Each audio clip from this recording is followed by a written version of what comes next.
blind babies looking for food. Starvation, the recipe, people subdued. When the people you trust got it in for you.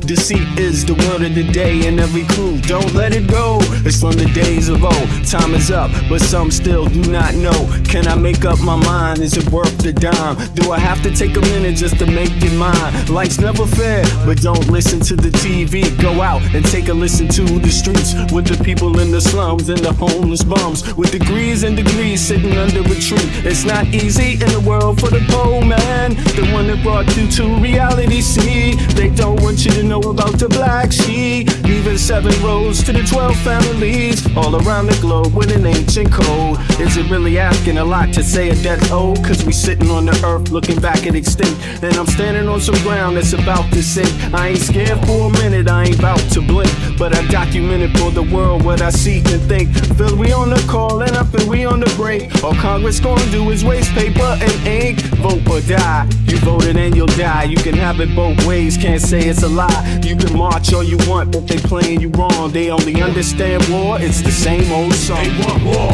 all they really want is a war. Diversionary tactic to make the big score. The diamonds in the morning, you know they want more, but they wanna keep you low, so they manifest the war. War, all they really want is a war. Diversionary tactic to make the big score. The diamonds in the morning, you know they want more, but they wanna keep you low, so they manifest the war. Like a lotus coming out of the mud with colors, I create envy in those with power but jealous. I unify the poor with my song, the hell with the others. Descended the way they treat indigenous brothers. Cause I understand we link forever. They try to hate us even though that we keep it together. I'm not talking about controlling the air or the weather. I'm talking about maintaining the truth, the high endeavor. A rebel drops bombs in the midst of trouble. The free world counterattack and now there's double. But nature gets the shit in a way to settle. If you stop the machines for a minute you might hear, but they won't cause the TV's whisper in the ear. And capitalism has eyes that don't tear, and they cloud up and get crazy and won't steer. And like an ab, it's hard to get an ass to listen. Living like this is like living in prison. It's hard to keep hope when you're living in prison. The spiritual thoughts, so yes, the mental prison. The outside, yes, it's got to get through. Something's gotta die, so something here can live. Your life is nothing if you got nothing to give. Keeping the spiritual, yes, disguised as religion. Controlling your mind, the mental prison. They want war, all they really want is a war. Diversionary tactic to make the big score. The diamonds in the morning, you know they want more, but they wanna keep you low, so they manifest the war. War, all they really want is a war. Diversionary tactic to make the big score. The diamonds in the morning, you know they want more, but they wanna keep you low, so they manifest the war.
Sometimes I think about, does love still exist? Yeah, I have my doubts. On the street, I check out how brothers be living. Yo, let's just say, kid, it ain't no Thanksgiving. We shooting dope, ain't never heard of hope. We got others with the gat and the brothers with the fucking scope. As I enter the project center rec rooms, some brothers might see the doom. I see my Apollo, fat pockets of papes. He knows the neighborhood biddies with all the dopest shapes. There goes Rollo with the blowout fro. He's got a gap, ayo, niggas gots to go. No show is live with narrate, fuck Memorex. My nigga Rollo's got a gat at Apollo's chest. One slug blasted out, down boy died. Now show me some love, kid, it sounds like a fucking yes, you lie. know the struggle goes on. People trying to survive, hold on. But we know it's been so long. Pain without a limit, so wrong.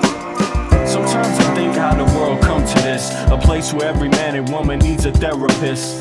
Mass confusion, people living in delusion. Justify all the bullshit through the Constitution. Meanwhile, the masses struggle to survive. I think we're too busy to hear our people's cries. Singles mothers struggle to raise families. Genocide committed through famine and disease. I wonder if these things will ever cease to exist. I know it could if we cease and desist. Giving all the power to the industrialists. Giving all our power to the damn commercialists. They see us just as being sheep in this world. They want us to do what we're told, like boys and girls. Oh God, I wanna live another day so I can help provide equality And this yes, you know day. the struggle goes on. People trying to survive, hold on. Though we know it's been so long. Pain without a limit, so wrong. Everybody round the globe, Check open up your earlobe. one. What's up, y'all? Check one. Yes, here we go. Back again at you. Good morning, good afternoon, and good evening, wherever you are. Actually, it's evening where I'm at. And I guess it's what is it? The afternoon in the U.S. right about now. Now it's like 6 on the Eastern Standard Time, maybe 3 p.m. Arizona, right? Isn't that right, Bits? Something like that. But yeah, welcome back, everybody. And man, the news is crazy and it's not good. And it's a lot of contradictions. You know, today's stream is called Asemetric Politics, right? And also capitalistic socialistic democracies are not socialistic countries. You know, the difference between that.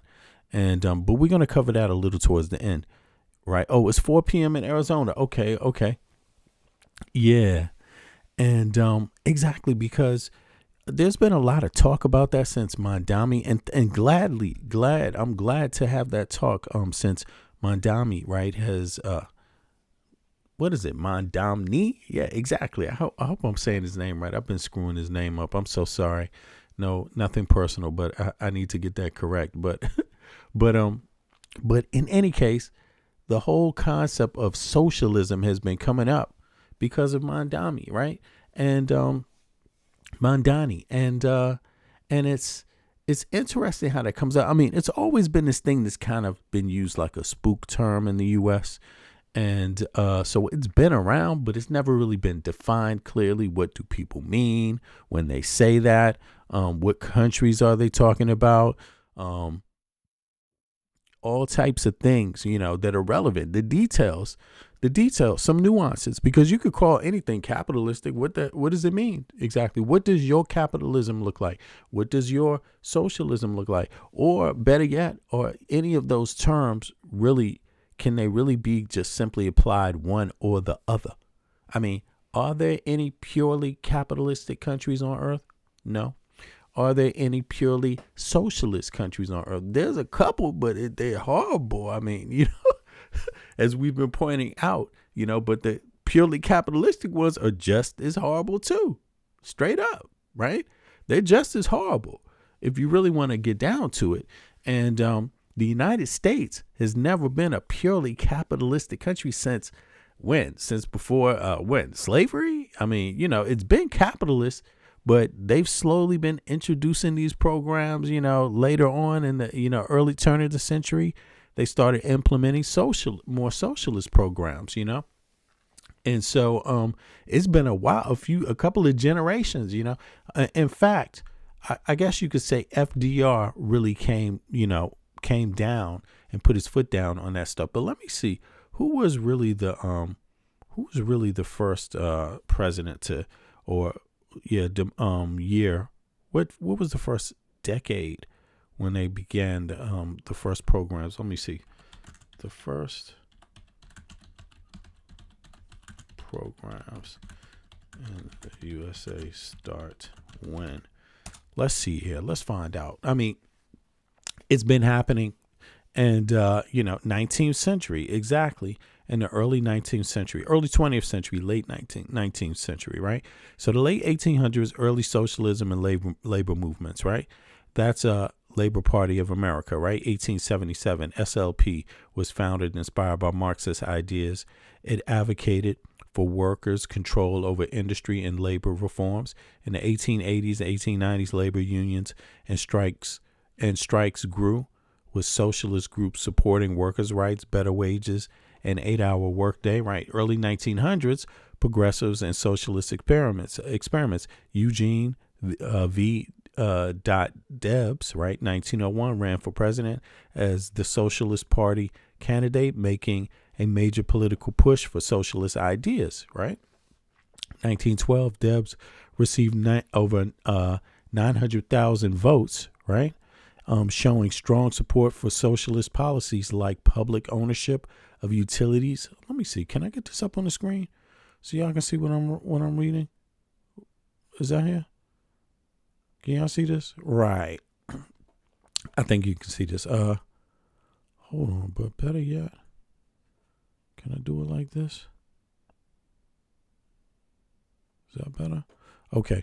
So, right, Debs received over 900,000 votes, showing strong support for socialist policies. And that's in the turn of the century, 1912. Labor protections and social welfare. During this period, municipal socialism emerged in some cities, e.g. public ownership of utilities and transit in places like Milwaukee, right? Now, this is a step further. If you look in, I believe, like even in Denmark, they don't have public. It's not public. What is this? Utilities. It's not public utilities.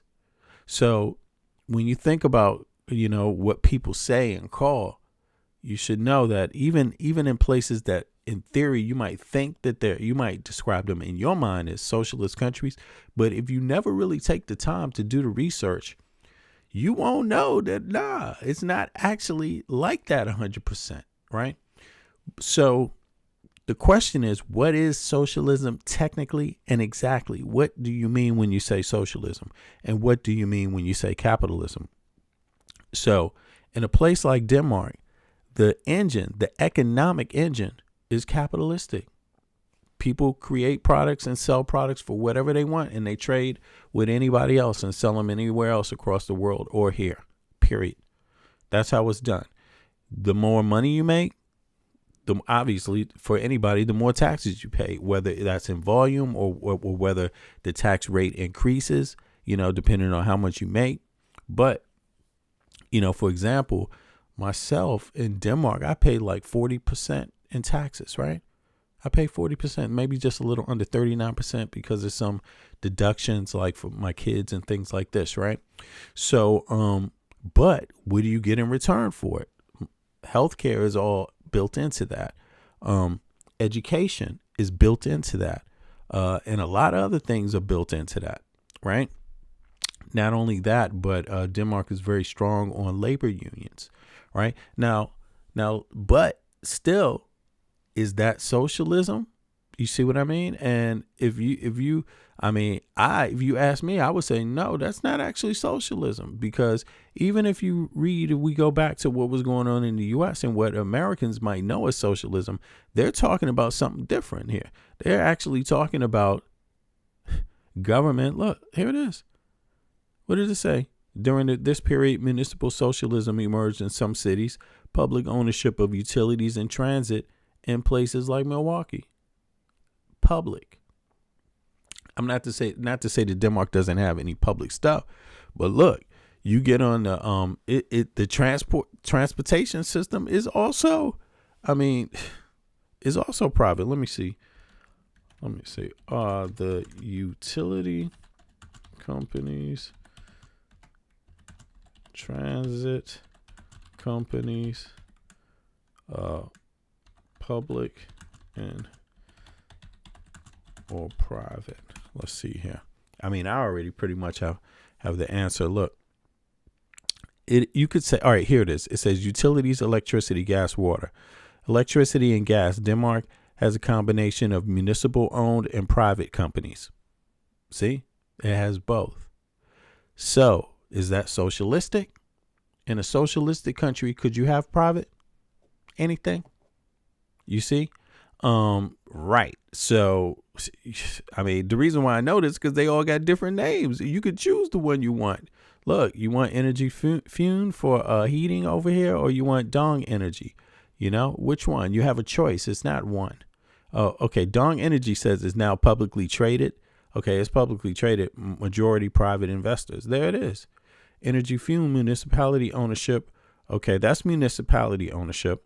Ørsted, formerly Dong Energy, now publicly traded. So that's, yeah, Ørsted is Dong. So that's private. So one of them, Energy Fume, is municipality ownership. So that's the fume, the commune there, I guess that's what that means, right? Municipality.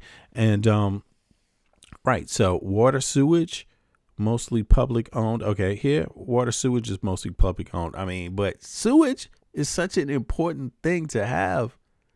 Water and sewage, like, that's an important thing to have, you know. And even if you look in the US, you have to ask yourself, like, is it mixed, or is it totally capitalistic, or what is it, right? I mean, transit, look, urban transit buses, Copenhagen Metro, publicly owned by the city of Copenhagen and Danish government, operated by private company. Operated by a private company? You see? So people really need to look into details. And the reason why I brought this topic up, because there's loads of things that's going to blow your mind about this. You know what I mean? And there's a whole big conversation to be had in legacy media if they want to use the word socialism or capitalism. And if any politicians want to use the word socialism or capitalism, there's a whole conversation to be had about that that's useful and specific to the American people, right? That's useful to the American people. Some context, right? So people can really get a gist of what folks are talking about, not just some brush over kind of thing where you just throw it out there, these words, and, like, you know, expect that they're supposed to stick somehow. You see, hold on, who is this? Swamp? So it's going to work this time. Okay, I don't know. What is he talking about? What you talking about, Swan? What are you talking about? That's not a complete sentence. I don't know what you mean. You gotta help me out. But so in other words, you know, there's what Americans often hear or are led to believe is happening in Europe is not actually happening. And I hear this often reference. A lot of Americans also sometimes say, yeah, socialism, like that's the answer. No, not necessarily. And if you're talking about universal health care, or you're talking about universal education, that might not be, you know, socialist may not be the answer. Universal may be, you know, a mix of things may be, but how it functions together can be a mix of things. But you do want it to function. And the idea of having education in the United States would be that you have a bunch of educated people, educated populace, not an illiterate, not a populace that doesn't have trade skills, not a populace that, you know, can't actually give back to the society just because they can't access education. You see what I mean? So you kind of got to ask yourself what you want to have. The same for healthcare, right? Is the government there to make sure that every person can get access to it, or is it there to design exactly what it is?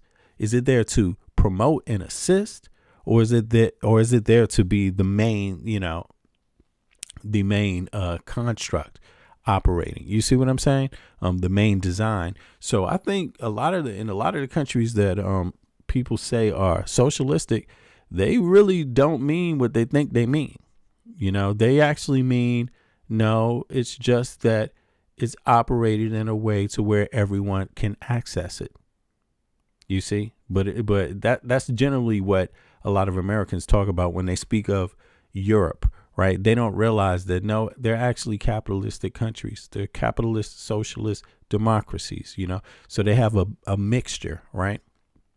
And real socialist countries, I mean, you're not going to find them. That would be like North Vietnam, North Korea, the really harsh circumstances where everybody gets paid the same thing, no matter how productive you are, no matter what you're doing, also in a lot of cases.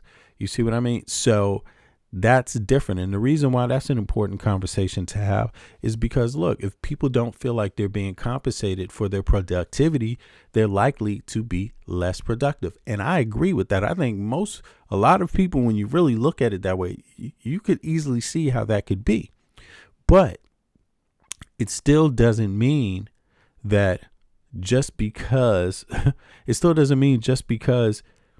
it operates faster, right? That it shouldn't operate better in terms of people shouldn't be able to access things for it. You see what I mean?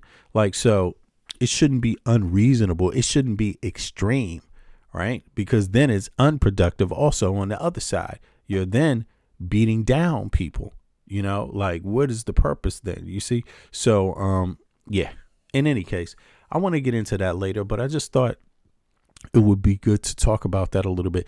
Now, let me know, what countries do you think are socialistic countries? And what do you consider socialism? Let me know in the comment section when the video is over, or in the comment section here during the live. But in any case, let's get back over to the Asemetric, which is right about now is really killing it, and it's never going to stop. But I did found some interesting points here. Now, one point, think about this. Trump is supposed to be negotiating. This has been a constant here. And peep game. Trump is supposed to be negotiating peace between Ukraine and Russia, Israel and Palestine. And now, think about this. Now, Venezuela, they're not negotiating peace. They're just about to attack Venezuela, right? And but check this. Look at the players involved. It's all the same players. So you're gonna attack Venezuela, but who's a major arms supplier to Venezuela and defense supplier and also logistics supplier to Venezuela? Putin is, and let's look at what's going on in Ukraine. I mean, again, Trump is really negotiating with Putin. That's who Trump is supposed to be negotiating with, Putin. I mean, the same set of players. You go to Israel and Palestine. Okay, you don't often hear people say Putin is has something at stake, but Putin has been one of the main arms suppliers, of Hezbollah, of Hamas, right, for an extensive period of time, a long, prolonged relationship.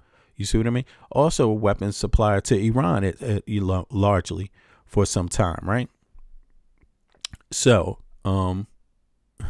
yeah, so it's interesting how, these things seem to really, when you look at the map, it's not many people involved. It's the same players. Now, this is even more wild. If you look at who supports who, really, if you ask me, Palestine and Ukraine are basically the same problem. Invade. You're taking land, you're colonizing, you're invading. But if you ask, it depends on what group of people or who you ask. Some people will tell you that no, they support Palestine, they don't support Ukraine. It kind of flip-flops. Asymmetric. It flip-flops, right? Some people will tell you, I don't know why that is. I mean, how you tell me, how can you, hit the like button, y'all. Thank you. How can you support Palestine and not support Ukraine? How can you support Ukraine and not support Palestine? That I've never understood that. But if you ask a lot of people, there is this divide. Why? Because in my mind, the same players are involved. In my mind, and the same issue. Can you invade and colonize, or can you not invade and colonize? Which one is it? And for who? You see what I mean? Like, and then think about this. Trump, he is literally supposed to be, he can't figure out. Think about this. He's sitting there supposed to be negotiating with Putin, a person who's invading and colonizing. At the same time, Trump himself is about to invade and colonize Venezuela. Like, and Putin's on the other side. Think about this. You see, this is all garbage. It's all garbage. This is all constructed. This is man-made construction. Nothing else. And playing out in plain sight. It's not complicated to see. It's not even a whole lot of players really involved. It's like some core constant players, essentially. Think about this. Then Trump, he's going to have a meeting with the Prince of Saudi Arabia. But Osama bin Laden is the one they say was responsible for 9/11. What was he? He was Saudi. He was a Wahhabi. Prince, the royal family of Saudi Arabia are Wahhabis. You see what I mean? And again, these are the same people. Like, Trump is supposed to be discussing, what is Trump supposed to work out with them? What is Trump doing? I mean, what is this relationship about with the U.S. and Saudi Arabia? I mean, I could see it on one hand being about defense, but on another hand, I kind of can't. Sometimes I start to wonder, are they blackmailing the U.S.? Like, why does, is the U.S. beholden to Saudi Arabia or something? Like, sometimes it just makes me wonder, like, we keep going back there no matter what is going on. And sure, there's oil. But the U.S. has a lot of fucking oil. The U.S. has a whole lot of oil. The U.S. is the largest oil producer on earth. The U.S. is selling more fucking oil than anybody else. And so to me, it just seems like it's worth looking at. I don't know. What do you call it? What would you call it? I mean, to me, it looks like asymmetric politics, like, just raw at a rawness, a chaotic form. Also, like some dialectic materialism, especially when you just look at the fact that behind both of this, U.S. and Russia, behind a lot of these conflicts in terms of who's selling weapons. Now, think about this one other thing. If Trump, he's about to invade Venezuela. Putin is invading Ukraine. They cancel each other out. How can you be against colonization if you're colonizing? So that goes to show you Russia is not against colonizing. And Trump is not against anybody being invaded because he's invading. He's willing to fucking invade. So he couldn't possibly be against invading. You see what I mean? So why the hell is he negotiating a peace deal with Ukraine when he himself is not against invading? That doesn't make any sense, right? But here's the kicker. Here's another kicker. Before we get started, here's another kicker. This shit is crazy. Maduro, he actually supported Putin invading Ukraine. And now might get invaded. That's how that shit works. That shit is crazy. That shit, I'm serious. I mean, Maduro went in on the action. He supported Putin in invading Ukraine. And Trump is about to invade his ass. And where's Putin? Is Putin saying anything? Putin ain't saying nothing. He's not really saying nothing. He never says anything. Look, they sell Hezbollah weapons. They sold Hamas weapons. But when they get bombed, nothing from Putin. Ain't nobody here but his chickens, boss. Putin just disappearing act. He's selling weapons to Venezuela. What's that really going to be about? It's bullshit. It's bullshit. He might have a submarine, but Russia has always had the same problem. It is off in the middle of nowhere, and it takes a long time from there to get everywhere else. So the supply chain is going to break at some point. You could always rely on that. The supply chain from Russia will break when tested. You have to understand that is just history. That is what history has told people. Don't go to Russia. They might outlast you in the cold if you go there, but they ain't going to sustain no battle nowhere else because their supply chain is so far off. They got to go over everybody else just to get somewhere else. I mean, they have to come in contact with a lot, and it's always been that way throughout history. So in any case, just some things to think about. You tell me what your thoughts are on that, right? What I just laid out. It is a hot mess. It's a hot mess, but we got to talk about it sometime. And so let's get on with this. Let's see here. What do we got going on? Here we go. Good Sunday morning. After months of trading barbs throughout the New York City mayoral campaign, President Donald Trump and Mayor-elect Zoran Mamdani finally met face-to-face in the Oval Office this week. In a stunning turnaround, Mr. Trump, a native New Yorker, emphasizing what he has in common with the 34-year-old Democratic Socialist. You know, we had some interesting conversation, and some of his ideas really are the same ideas that I have. I feel very confident that he can do a very good job. I think. Oh, do me a favor, y'all. Click the like button, please. Click the like button. Everybody coming in. Thank you. You know, we had some interesting conversation, and some of his ideas really are the same ideas that I have. I feel very confident that he can do a very good job. I think he is going to surprise some conservative people, actually. My exclusive interview with Mayor-elect Mamdani is coming up in just a moment. It all comes amid a renewed focus on affordability nationwide, with the Trump administration rolling back tariffs. I mean, this is horrible. You're going to hear these dudes cap about the damn economy. And I just got to say, anybody that's sitting there impatient with this shit, I don't understand why. There's some billionaires that's going to tell you, just give it until next year. Just give it until next year. 200 food products and defending. How much money you make? How much money y'all make out there a year? How much you making? What city you live in? I mean, economic policies. We're also making incredible strides to make America affordable again. That's a new word that they're using, affordability. Even though he doesn't even sound like he's fucking serious about that. Listen to this, how he's talking. Defending their economic policies. We're also making incredible strides to make America affordable again. That's a new word that they're using, affordability. Even though it's just like a little game. Wee, affordability. Yeah, I learned a new word today. Shit. And defending their economic policies. We're also making incredible strides to make America affordable again. That's a new word that they're using. A new word? This is not a good sign. If you think that's a new word, how many of y'all think that's a new word, affordability? Put a 1 in the chat if you think affordability is a new goddamn word. I mean, what the fuck? These are your chances of survival. They being displayed right here. Let's hear that one more time.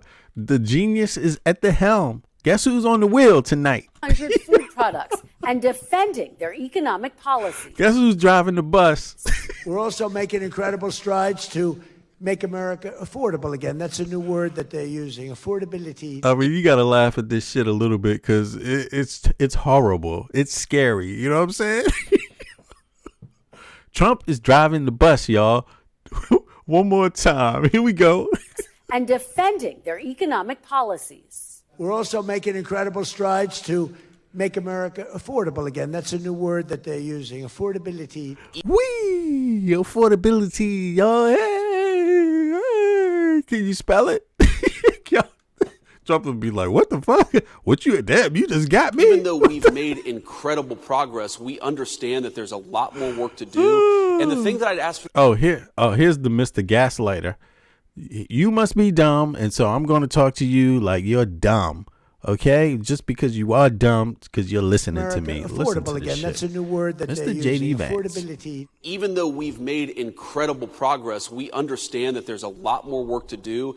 And they made incredible progress, y'all. It's incredible progress. And what? What? I mean, I thought money is supposed to come in your pocket when illegal immigrants get kicked out of the country. When is that going to happen? Like, what the hell? When are taxes going to go down? When are the cost of goods going to go down? When is my paycheck going to go up since all of these illegals been kicked out? When is that going to kick in? The thing that I'd ask for the American people is a little bit of patience. And Patience. Do you have patience? Do you have patience? Put a one in the chat if you have patience.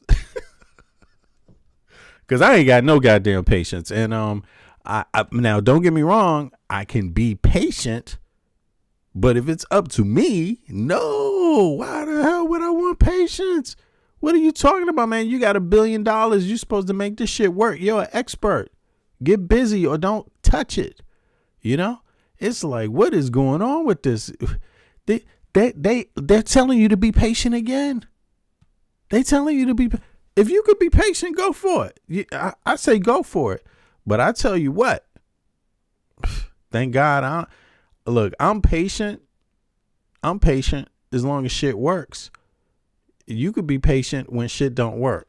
joining me now is Treasury Secretary Scott Bessent. Secretary Bessent, welcome back to Meet the Press. Chris, good to be with you today. It's great to have you here in person. Thank you for being here. I want to start right there on the discussion of affordability. You just heard Vice President J.D. Vance ask people to have, quote, a little bit of patience with the administration. Let me ask you, Mr. Secretary, how long do Americans need to be patient? How long do they have For him, time is money. For you, you just got to be patient. to wait for the cost of living to come down? Well, Kristen, in March of 2024, I wrote a piece and I talked about the three I's that were killing Americans: immigration, interest rates, and inflation. President's closed the border and the mass immigration is gone. And that was putting, a lot of the immigration was putting upward pressure on housing, downward pressure on wages. Interest rates are down, and now we are starting to see the affordability. You're starting to see affordability, guys. That's the state that you're in, according to the Treasury Secretary. You are in the stage of affordability. It's coming in now. It's coming in. Immigration was putting upward pressure on housing, downward. So just wait. I'm gonna get it to you. Don't worry. I'll get it to you. Just wait, man. Just wait. As soon as I get it, you'll get it. Pressure on wages. Interest rates are down, and now we are starting to see the affordability.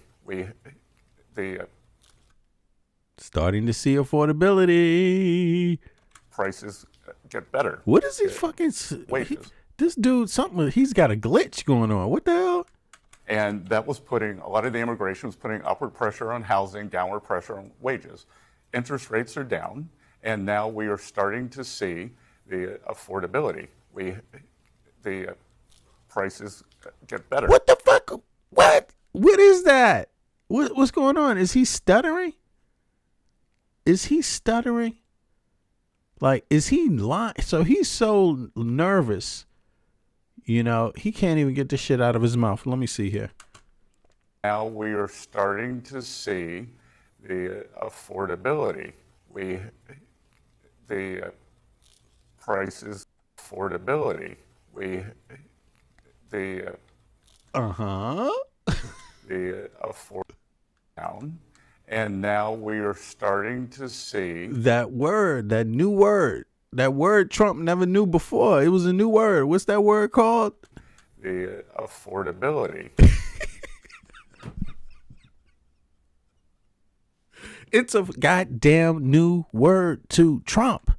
Trump said, it's affordability.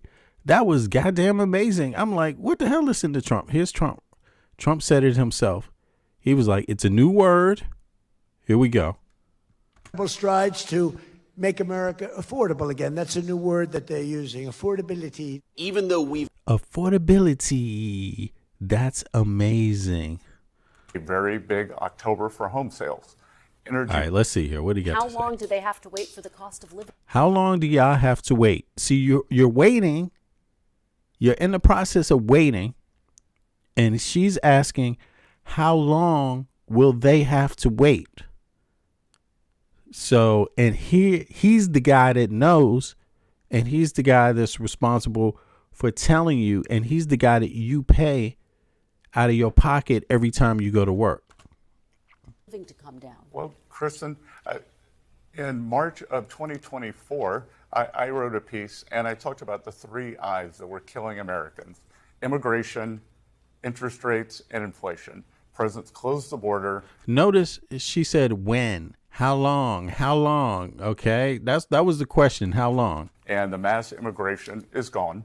And that was putting, a lot of the immigration was putting upward pressure on housing, downward pressure on wages. Okay, we got that done. That got done, okay. Interest rates are now how long? Down. And now we are interest rates are down. Now how long did it have to wait? Starting to see the affordability. Okay, starting to see affordability. So how long did it have to wait? The prices get better. We had a very big October for home sales. Okay, very big October for home sales. So how long did it have to wait? Energy prices, gasoline is down. Okay, so how long did it have to wait? We saw, we believe healthcare is going to come down. So how long do they have to wait? We will see an announcement this coming week on that. Oh, really?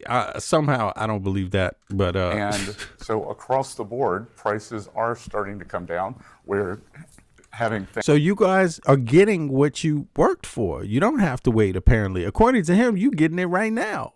He's saying like you're starting to get it right now. This is it. You see what I mean? But he can't tell you how much longer the other stuff will kick in. You have to wait. Thanksgiving. So affordable health care, you got to wait, right? Everything else that you don't have, you have to wait for. There's no definite time period. This is like a theory that he's working on. It's never been done before.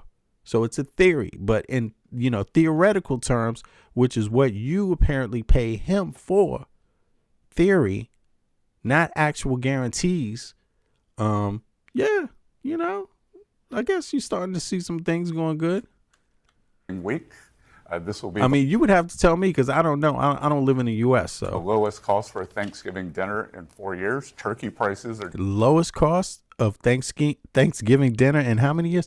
How did they throw that together? I mean, damn. So every other day, the prices are up for food, but Thanksgiving, it's the lowest ever in 4 years. I don't get that. The board prices are starting to come down. We're having Thanksgiving week. This will be the lowest cost for a Thanksgiving dinner in 4 years. Turkey prices are down 16%. Turkey prices are down 13%.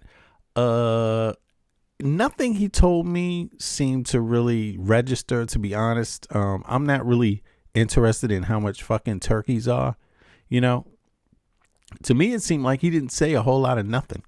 Right? I mean, turkeys, like everybody's family is centered around a turkey. That's what you're waiting for.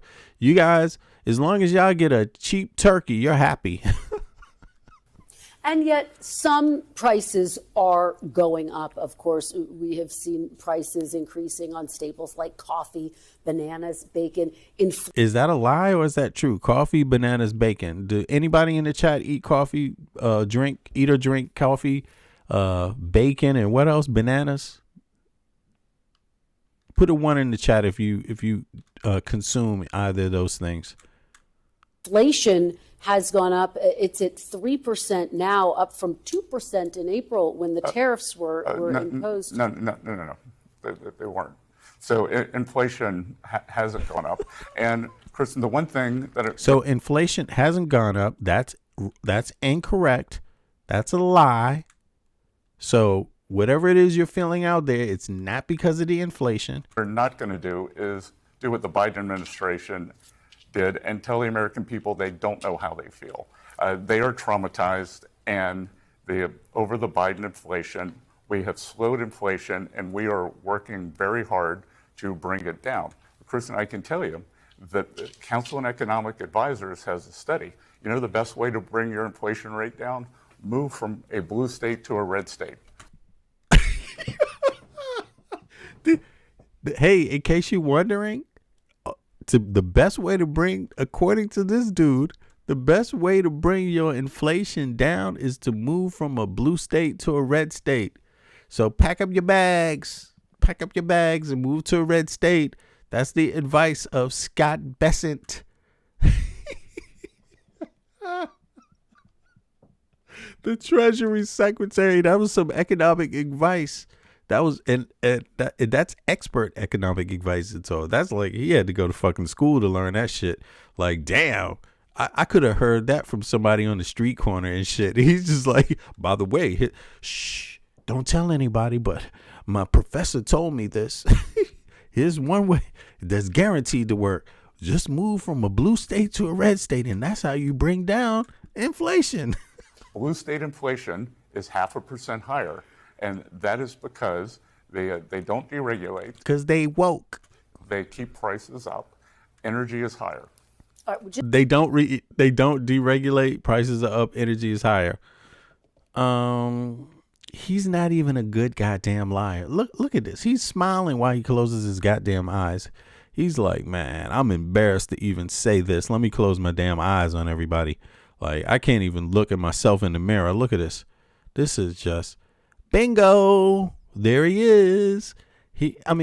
This is a very entitled person. Like, he feels so entitled to just come out here and sell you that line of bullshit and just like, oh, well, if I just say it over and over, you all is just so goddamn stupid. You dumbass slaves, you will believe it. I'll just say it over and over and hey, you'll believe it. Enough of them will believe it. And yeah, enough do believe it. It's true. I understand the logic. But I don't believe it. So, don't you think that's going to work on me? That's not going to work on me. I want my prices down. I want my rent affordable. And I'm going to blame somebody and know who to be angry about and what to do when the prices don't make sense. Okay. I want a living paying wage. Okay. I appreciate that. I want health care down, education prices down. You know what I'm saying? I don't want nobody promising me some shit from next year. Did I promise you my tax dollars? Is there something about paying taxes that they got a promise section on there? Here, you could just take the promise section. I promise you. You know what I'm saying? It's not really not punishable by law, but there's a promise section. I promise you 30%, 33% of my salary.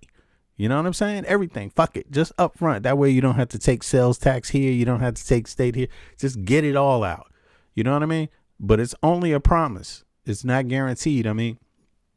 This is utter bullshit.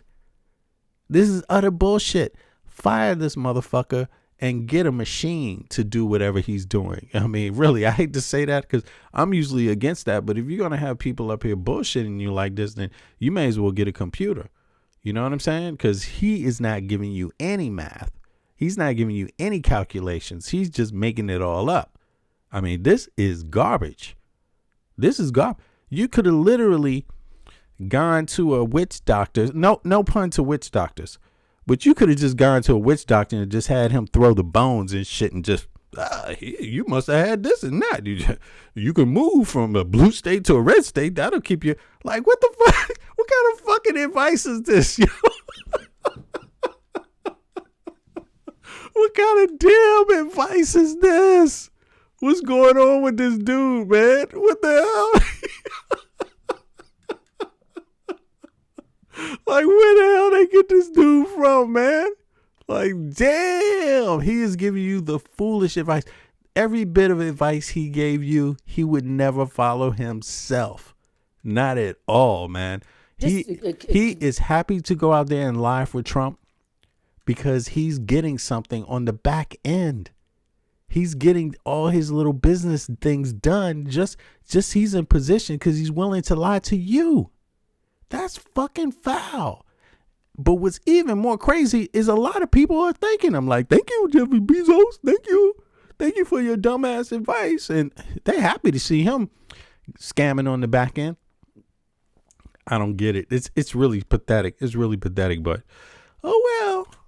Better you than me. To the consumer prices, inflation was at 2.3% back in April. In September, 3%. But let me ask you about tariffs, because there's this big tariffs announcement on tariffs. Since you were last on this, that's a new word for. Is that a new word? Program the administration announced it was rolling back. That's a word Trump knows. That's not a new word. Tariffs on more than 200 food products. You have said recently that you think tariffs help consumers. If tariffs help consumers, why is the administration rolling them back? Yeah. Damn, that's a damn good question. Well, first of all, Why is he rolling the tariffs back if the tariffs are good? Now listen to this dude talk his way out of this. If tariffs help consumers. I mean, he walked into this because, first of all, you can't explain that.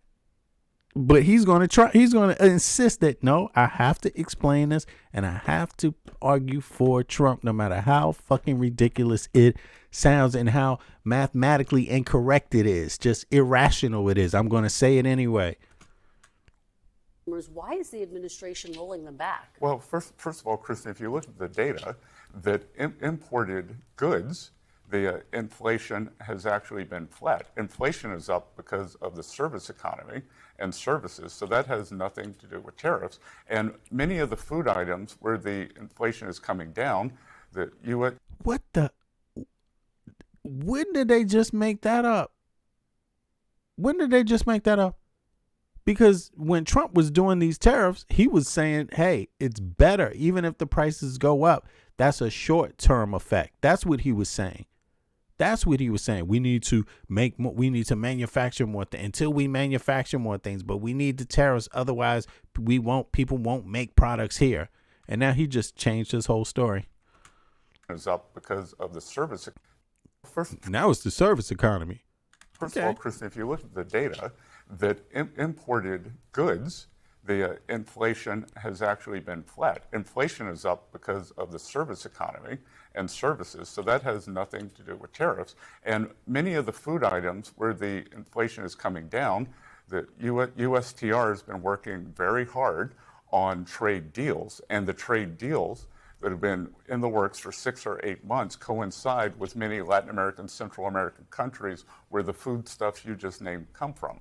Well, and banana prices are up almost 7%, coffee prices up nearly 19%. Isn't the fact that you're rolling back tariffs an admission that ultimately they do drive up prices for consumers? Isn't that what he just said? I mean, it does, it's almost like he said the same thing in a way without saying it.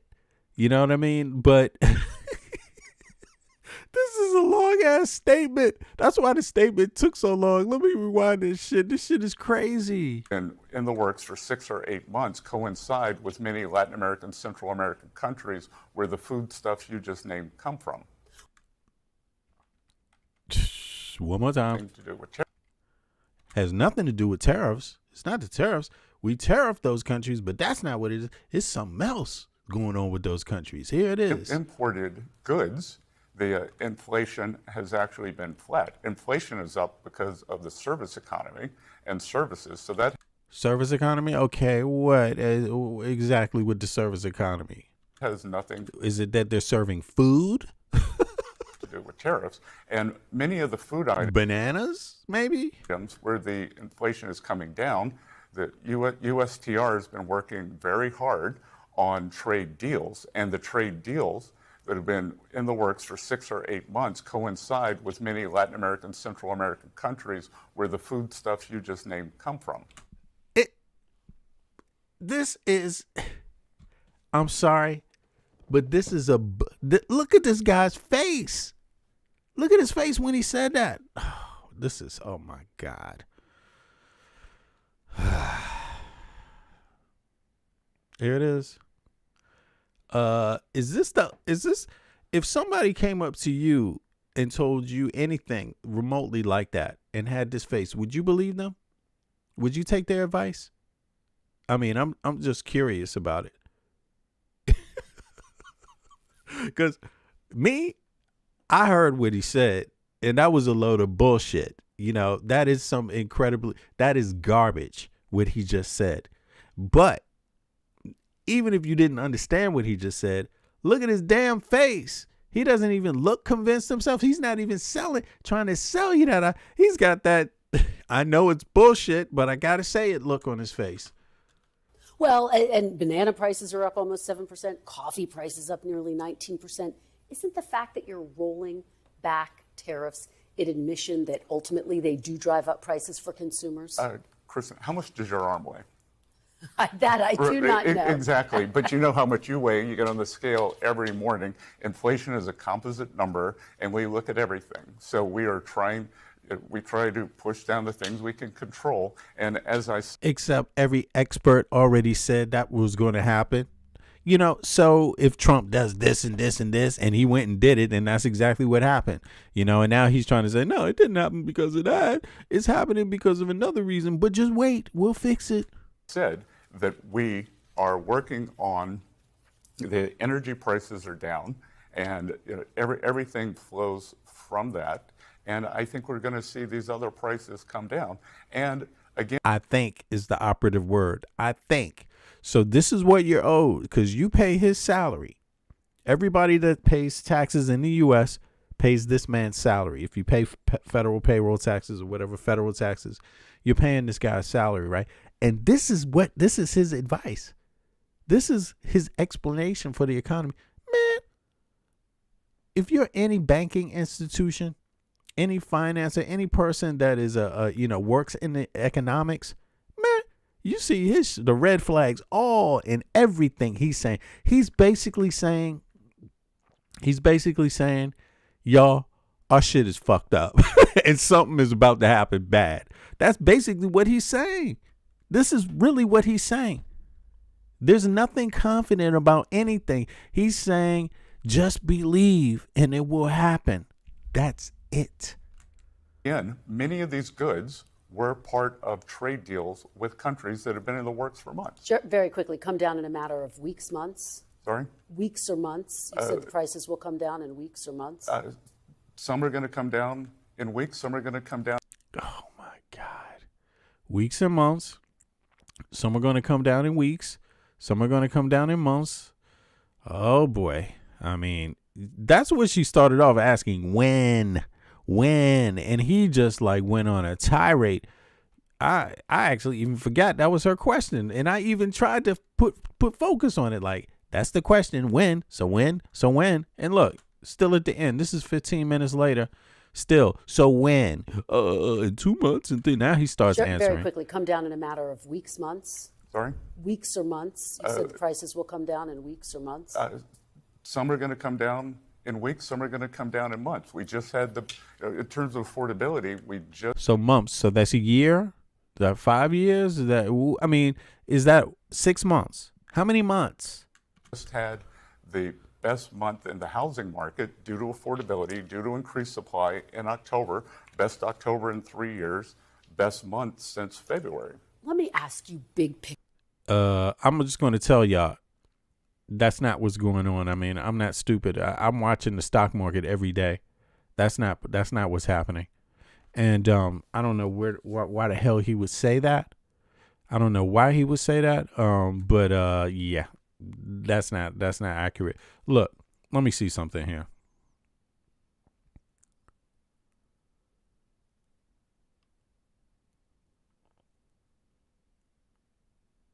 Yeah, where are his numbers coming from? But let me see something here. Let's start off by saying this. Is the housing market in the USA suffering? Let's see. I actually I don't really know a lot about the housing market, but I do watch the stock market, and I know the stock market ain't jumping off the chain. And so that's usually a good a sign that things aren't that great, you know. But it says here, let me see here. What's going wrong? Why the market is strained? The market is strained. So he's talking a bunch of bullshit. High mortgage rates. Mortgage rates are still very high, 6.6 to 7% on a 30-year fixed. Okay, which makes buying much more expensive. So what the hell is this guy talking about? What is he talking about? These rates are discouraging a lot of buyers and suppressing demand. Okay, I mean, maybe if you got money. So this is the problem with capitalism, is that in crises, in a time where most of the people don't have money, like now, they start selling their homes. right? And then, that market decreases, right? Less people are buying, people are fired. All of that shit has an effect. You fire almost 1 million federal workers. You think they ain't going to federal jobs? You think that's not going to hit the housing market? You out of your goddamn mind. Everybody knows that's what's going to happen. Who do you think is buying the houses? A lot of it are federal workers, blue collar workers. Those are the people that can. They have a decent enough salary to be able to take that trip. Now when you fire that many workers, that has an effect on every market, but the housing market is one of them, right? So those people, they sell their homes, a lot of them. If they don't have a job, now they can't pay that mortgage, right? So if you're a person that's just sitting back on money, doesn't have any children, you're not a family person, you don't actually, have expenses, then you can buy into that market if you have a job, maybe, or you've been saving up your pennies, right? Because obviously less houses are selling, so the prices are going down. You see what I'm saying? That could be a good thing if you have money in your pocket, but the problem with that math is that it never ends up like that in these situations. Fewer people have the ability to take advantage of that. The wealthy people can buy up everything, and then a couple of little small fries in the pool might be able to get into the market, and they feel like, oh, the market's great. Yay, the market's great. But you ask somebody that's raising a family, no, not on the average. No, that's not great. That's not happening. You see what I mean? So, there it is, but it ain't, but in any case, potential people, look, many potential buyers, especially first time buyers, are being priced out. According to some data, on a big share of listings are simply unaffordable. Right. The prices are still up. I mean, it's not that the prices went down yet. They will go down later, but the prices are still high. But the interest rates are high. They haven't gone down. Look, mortgage rates are still very high, 6 to 7% on a 30-year fix. So, it's in stagnation. Stagnation is not good. Is not a good overall picture for the society. You see what I mean? So a lot of investment, a lot of dollars are tied up into homes. Right. So in any case, but I'm not saying I'm not a housing expert, but just to get back to what he was saying there, that's one of the things that he said. I mean, if you think how can I say this? If you think the average American is having a good time with the economics in the U.S., generally across the board, cost of goods, cost of housing, food, blah, blah, blah, transportation, everything, utilities, all of it, childcare, anything you need, healthcare, all of it together. If you think Americans are having a nice time right now with those things and that they're doing just fine, put a 1 in the chat. If you think that things are fucked up, put a 2 in the chat. I just want to know what you think. And let's go on. Let's go on and hear some more. He's going to move on. But Mandami is actually coming up. There, she did an interview with Mandami here. But this is not it, because we're going over there's some oxymoronic shit I'm going to raise. There's some asymmetric shit going on here. It's ridiculous. We ain't even started yet. I'm sorry if I'm talking too much. Earlier this month, I'm going to quote you, quote, I think there are sectors of the economy that are in a recession. Kevin Hassett, director of the National Economic Council, said, quote, we're starting to see pockets of the economy that look like they might be in a recession. Yeah, me too. That's what I've been hearing. Which parts of the economy do you believe have dipped into a recession? Well, clearly housing has been struggling, and so interest rate sensitive sectors have been in a recession. And the other thing that was not helpful, Kristen, was the longest government shutdown in history. It was 1.5% hit to GDP. They had 9,500 flights canceled. And the Democrats didn't care that they hurt the American economy. Anything to stop Donald Trump. This video that is crazy. So he lays it on Democrats. That again, and this is typical. Look, this is typical because if you allow a politician to have no responsibility, obviously they will. This is a clear indication because you on one hand. Trump has had, and they all celebrate this, he's had unprecedented victories in an unprecedented first 10 months. So how come all that unprecedented shit didn't equal positive shit for everybody else. If it's so unprecedented, if it's just been, no one's ever come close to this 10 months that Trump has had. He's been the most effective in 10 months that the country's ever seen. So where are the results? And when you ask these guys for the results, they tell you it's the Democrats and nobody here, but that's chickens. Bark, bark, bark. You know, it's like it's the Democrats' fault. It's Obama. Which one is it? Is it unprecedented fucking times or is it fucked up times like Biden? Which one is it? You know, but they don't want to pick either one. And they're just going to keep telling you to wait. Keep waiting, sucker. You just keep waiting, sucker. We just need more time. Just a little more time. You know, yeah, they need a little more time. It's like you can see it on his face. That look on his face, that is not a look of I like you. This is not a look of, I care about you. This is a look of you ain't shit. Like, who are you? You're nobody. I don't even have to appear to be honest. That's a fucked up look.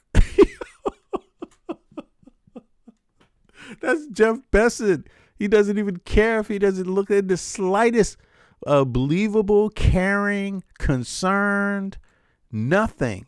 You know, he looks like I'm here to talk shit to you. And hey, that's my job. Fuck it. Big picture, is the country at risk, the entire country at risk of being in a recession? No, I am very confident about 2026 because what we are going to see is whenever these guys say no, when they just jump out the gate, no, that means yes. Listen to how quick he was. No, he's just so adamant against that. Of course not. Of course not. Never. Okay, that means, to me, I speak lion language and shit. To me, that means when you're talking to a lion, that means the opposite is what's about to happen. The country at risk, the entire country at risk of being in a recession? No, I am very confident about 2026 because what we are going to see is the president's done peace deals. Turn that lie on. Turn it on right away. Tax deals and trade. No, I am very confident about 2026 because. So he's telling you to wait 2026. But look, earlier this year, he kept on saying, wait until September. Wait until September. Just wait. Wait until September. Now it's wait until 2026. When 2026 comes around, he's going to be like, wait until summer. Wait until spring. You know, wait until spring. Then it's going to be wait until summer. Then it's going to be wait till September again. You know, it's like this is what they do. What we are going to see is the president's done peace deals, tax deals, and trade deals, the one big, beautiful bill. And to go back to affordability has two components. So it's price of goods and real income. I don't want to read nobody's comment that's talking about, just wait. Trump said in 2026 it's going to be great. Just wait. What the hell? So under the one big, beautiful bill, especially for working Americans, no tax on tips. No TROLL. Tax on overtime, no tax on Social Security, auto deductibility. None of the shit he's talking would he ever wait around for himself. He if you told him the same shit, he would be like, man, I don't want whatever the fuck you talking about. Give me the money. That's what he would be saying because he's a billionaire. This guy's got loads of money, and he's trying to capitalize off of you. He's trying to explain how your role is to be the poor person in this. And this is how he does it. You know, I'm the rich person. I'm supposed to be rich. You're the poor person and you do it totally different. You have a different set of rules. Here's what you're supposed to do. Just wait. Bill, especially for working Americans, no tax. See, you're a working American. That's not him. Okay, that is not him. Affordability has two components. So it's affordability has two components. Price of goods and real incomes. So under no shit, Sherlock. The one big beautiful bill, especially for working Americans, no tax on tips, no tax on overtime, no tax on Social Security, auto deductibility and loans for American cars. That's all kicking in. Americans have not changed their withholding, so we're going to see substantial refunds to working families in the first quarter of 2026, Americans will change. See, the whole game now it's the tax return. I mean, and this is not, the first quarter is the end of the first quarter. It's not the beginning or the middle. It's the end. You're going to have to wait to get your tax return and shit. And it's bullshit because it's like saying peanuts. You know, your peanuts are coming. Just wait. Their withholding. It's a fancy way to say your peanuts are coming. Just wait, slave. If you can add that to it, you know. And they will get an increase. Where is the dope? Listen, did y'all know this? Thank you. Who is this who wrote that?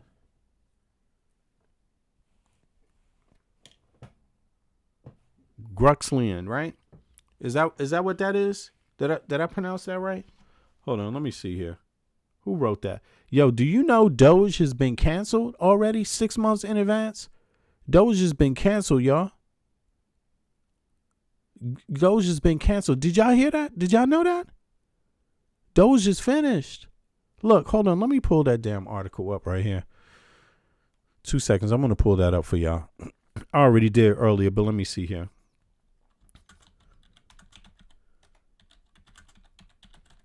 Look at this. This is incredible. This is incredible. Look, where is it at? Oh, what the hell?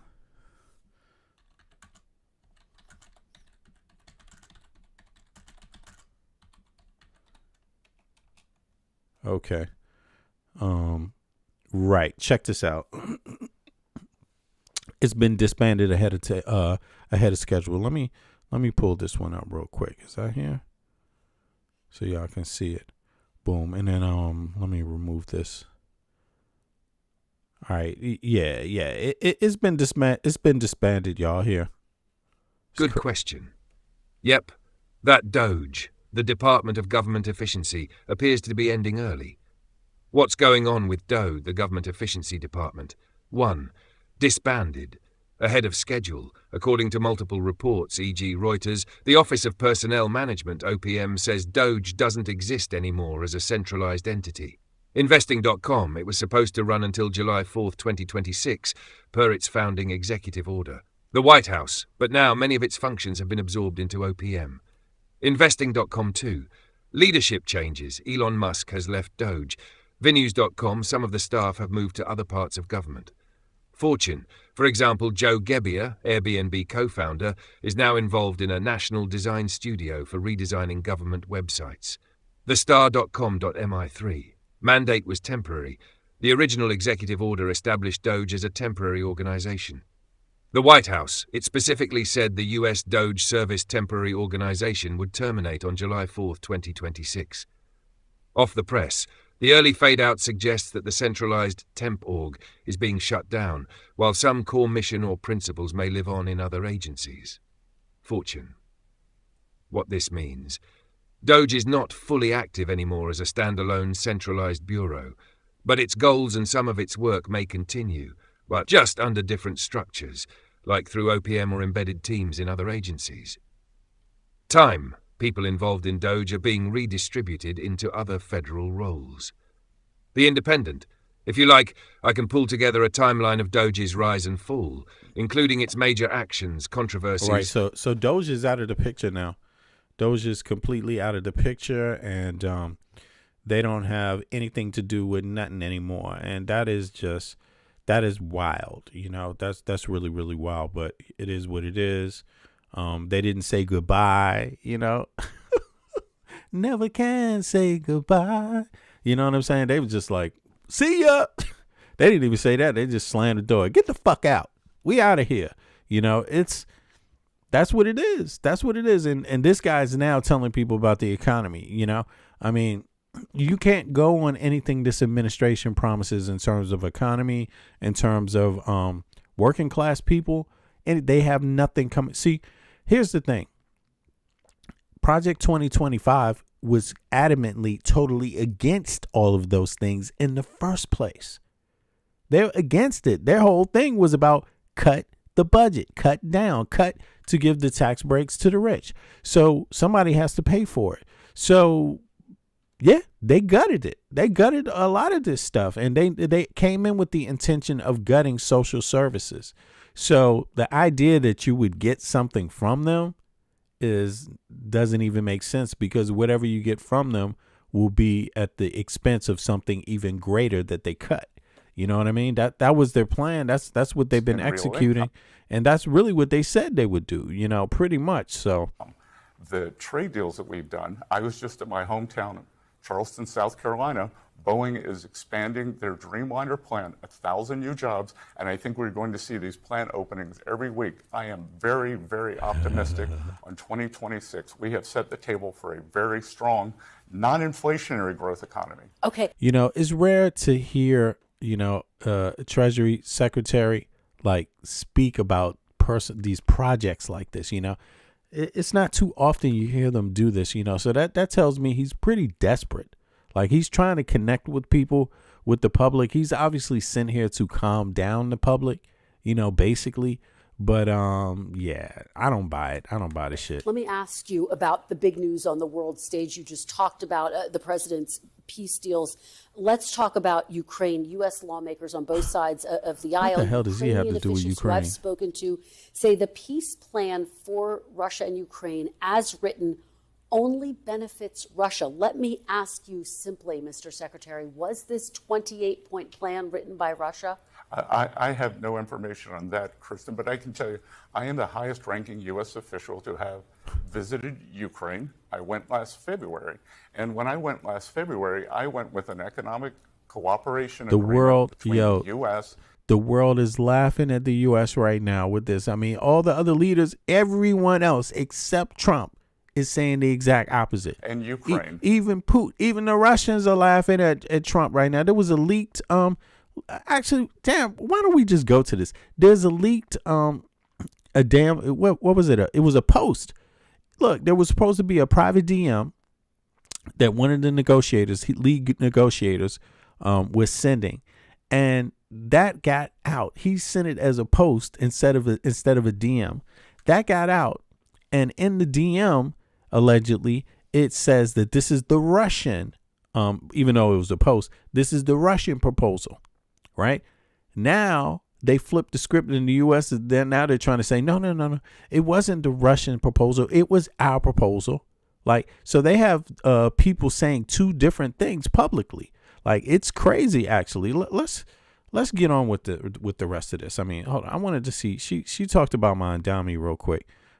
Here it is. Everybody needs to see this because I wanted to see this at least because this is the first interview he's given since he was at the White House. So let's check it out. Co-producer is. Let me see something here. Yeah, this was the first interview given, and then we can get back to some of this foreign politics and stuff here. Oh, let's see. Yeah, is it here? Yeah.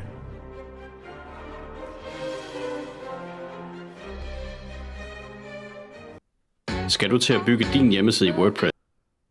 Okay, 2 seconds. All right. Is it done? Okay, here we go. Welcome back. On Saturday, I sat down with New York City Mayor-elect Zoran Mamdani. I started off by asking him about that surprising Oval Office meeting where President Trump praised him after months of criticism. Were you surprised by the warm welcome that you got? You know, I was looking forward to having the meeting with the president to speak about the needs of the 8.5 million people who call the same city we love home, and to speak, frankly, about the affordability crisis that is pushing so many of them out of those 5 boroughs. And I found in the meeting that I had with the president a productive one, and a meeting that came back again and again to the central themes of the campaign that we ran: the cost of housing, the cost of childcare, the cost of groceries, the cost of utilities.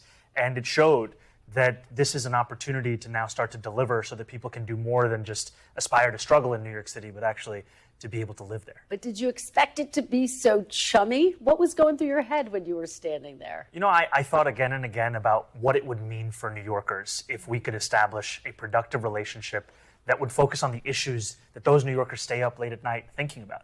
Because so often in our politics, we try and tell people what they should be worried about, what they should be concerned about. But when you actually ask New Yorkers and you listen to them, you hear it come back to the issues that animated not just the conversation the president and I had with the press after our meeting, but frankly in the meeting itself. It was a conversation where we spoke about the need to deliver on this agenda. And I appreciated that when the president, when we had that meeting, it wasn't just in the Oval Office. He also took me into the cabinet room. Do me a favor, y'all. Click the like button for me. Thank you. And there we were looking at portraits of presidents of years gone by, and we admired a portrait of FDR. And in many ways, when I think about the candidacy that we've put forward, it looks to Fiorello LaGuardia as the greatest mayor in New York City history. And FDR is known for implementing some of the earliest most significant socialist programs, you could call them that, in the USA. And, actually, Trump, I don't even believe Trump even realized that when he was talking about FDR's picture. I don't even know that he knows that about FDR. That's what people that were around in that time talk about, the old timers, FDR. Now, but anybody who talks about social programs, right, understands that regarding the U.S. history. I mean, FDR was big in that and one of the first, most significant, if not that, Let's see here. You can't tell the story of LaGuardia without telling the story of FDR and the story of a relationship with the federal government that finally delivered at the scale of the crisis it was facing. Well, prior to your meeting, I don't have to tell you this, President Trump repeatedly threatened to cut off federal funding to New York if you won. The president seemed to back away from that yesterday, though, in his public comments in that joint news conference that you all did. He said, I don't think that's going to happen. I expect to be helping him, not hurting him. So what do you all think about that? The fact that Trump backed off of that. Do you think Trump backed off of that? Or do you think Trump is going to cut funding? Or do you think Trump changed his mind based on this meeting? Let me know your thoughts on that. I mean, to me, I don't think it's legal to just cut funding like that. Even though Trump has been doing it, I don't think that's a wise way to go because in a matter of time, you will be challenged in the courts and things like that. It might take time, but it will, right, happen eventually. And you could see a lot of his executive orders get turned over anyway. So, but in any case, let's hear some more. Yeah. Do you believe him when he says that? No, I believe the president in the conversation that we had, and I will continue to make the case, both to the president and to the country at large, about the needs of New Yorkers. Because what I've found, frankly, is that New Yorkers have grown tired of being asked to believe in a system that has delivered very little for them. They're tired of a politics that expects everything from them while delivering little. And what they want now is a politics that can see the scale of the crisis in front of it and actually start to work together to deliver on that crisis. You ran a campaign, though, saying that President Trump had not delivered on his promise of affordability. Did anything that happened in that meeting make you think, yes, he can deliver on that promise for Americans, for New Yorkers? Well, I spoke to the president about the fact that while our campaign technically began on October 23rd last year, for many people, they became aware of it after the president won his election. And when I went out and spoke to New Yorkers, asking them who did they vote for and why, in two neighborhoods that swung most significantly towards the president. This was Fordham Road in the Bronx, Hillside Avenue in Queens. And I shared with the president that when I asked those New Yorkers why did they vote for the president, they told me again and again it was cost of living, cost of living, cost of living. And when the president and I were speaking, we were speaking about what is preventing from delivering on that affordability agenda. Sometimes it's a lack of taking on the broken system that we have, and I spoke about in New York City, for example, zoning regulations. We spoke about ULURP. This is a process by which you either approve or deny zoning changes that are made in New York City. We spoke about the need to change so many of those situations such that a developer doesn't tell you the thing more expensive than labor or materials is waiting. And we also spoke about the importance of understanding what it is that hurts New Yorkers in their pockets. It's their rent, it's their childcare, it's their utilities, and it's their childcare. Because the childcare, I say twice, because it is the second highest cost after housing, $22,500 a year for a single child. Well, let me ask. What? $22,000? $22,000 for a single child? Yo, what the? Damn! That is crazy. That is crazy. Wow. I'm sorry, man. You can't have both. You can't want to have families, American families, and have this kind of thing with raising families, expense with raising families. The two don't connect. The two don't connect in the U.S. It's an oxymoron. You don't want immigrants, but you don't want raising American-born families to be inexpensive. That makes no goddamn sense.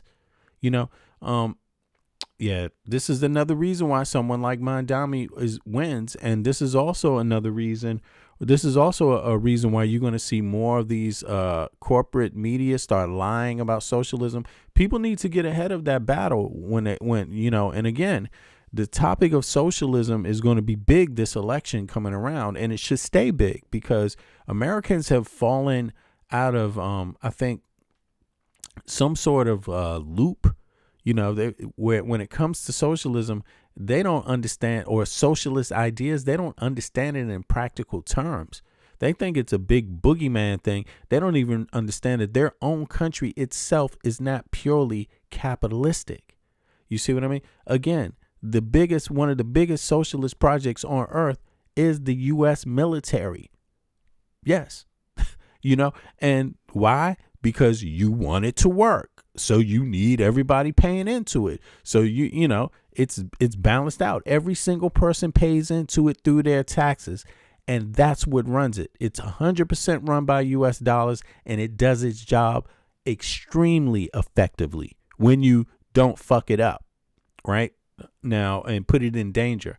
Now, they don't apply that to things. I don't know why they're willing to apply that theory to, you know, the military and have such success. And then when you look at education and healthcare, it's like, no. It's supposed to be expensive. It's supposed to be like buying a Benz. You know, going to school is supposed to be like buying 4 Benzes. What the fuck? Going to, you know, like you get the operation, you gotta buy a Benz. You gotta buy 3-4 fucking Benzes. It's like, damn, what the fuck? Who has that kind of money? Who has that kind of goddamn money? It just doesn't make sense. It don't make sense.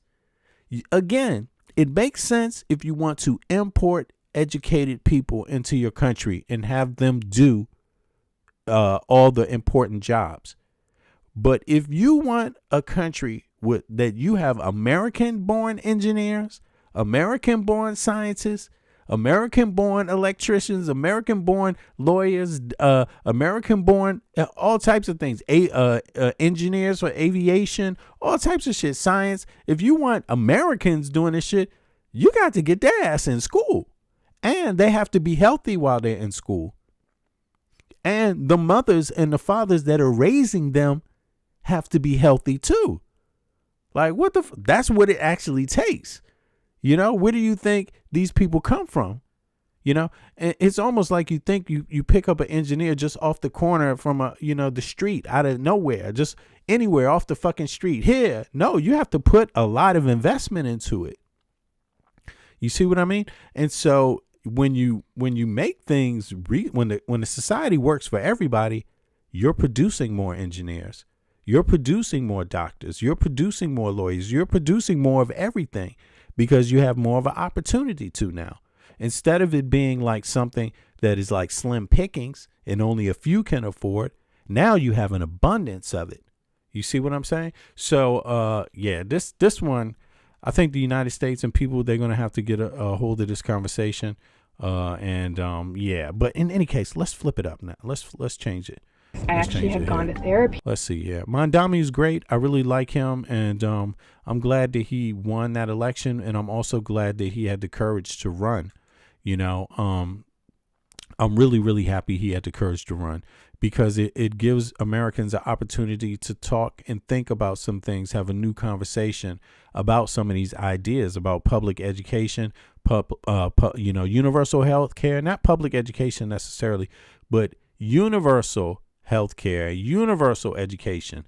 It doesn't all have to be public from the public side, but there should be a public component that guarantees everyone access.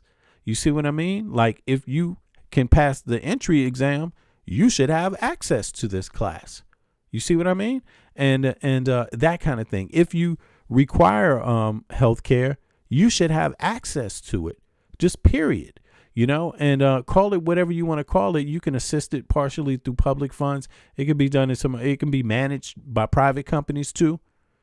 I mean, you know, there can be a private and public side to it. You know, it doesn't have to all be public. But the point is when it's done in a way to where it's guaranteeing everyone access to it, you know. But for your tax dollars, or you could just pay more taxes and get less, what you're doing now. So, I mean, you know, how's it working out?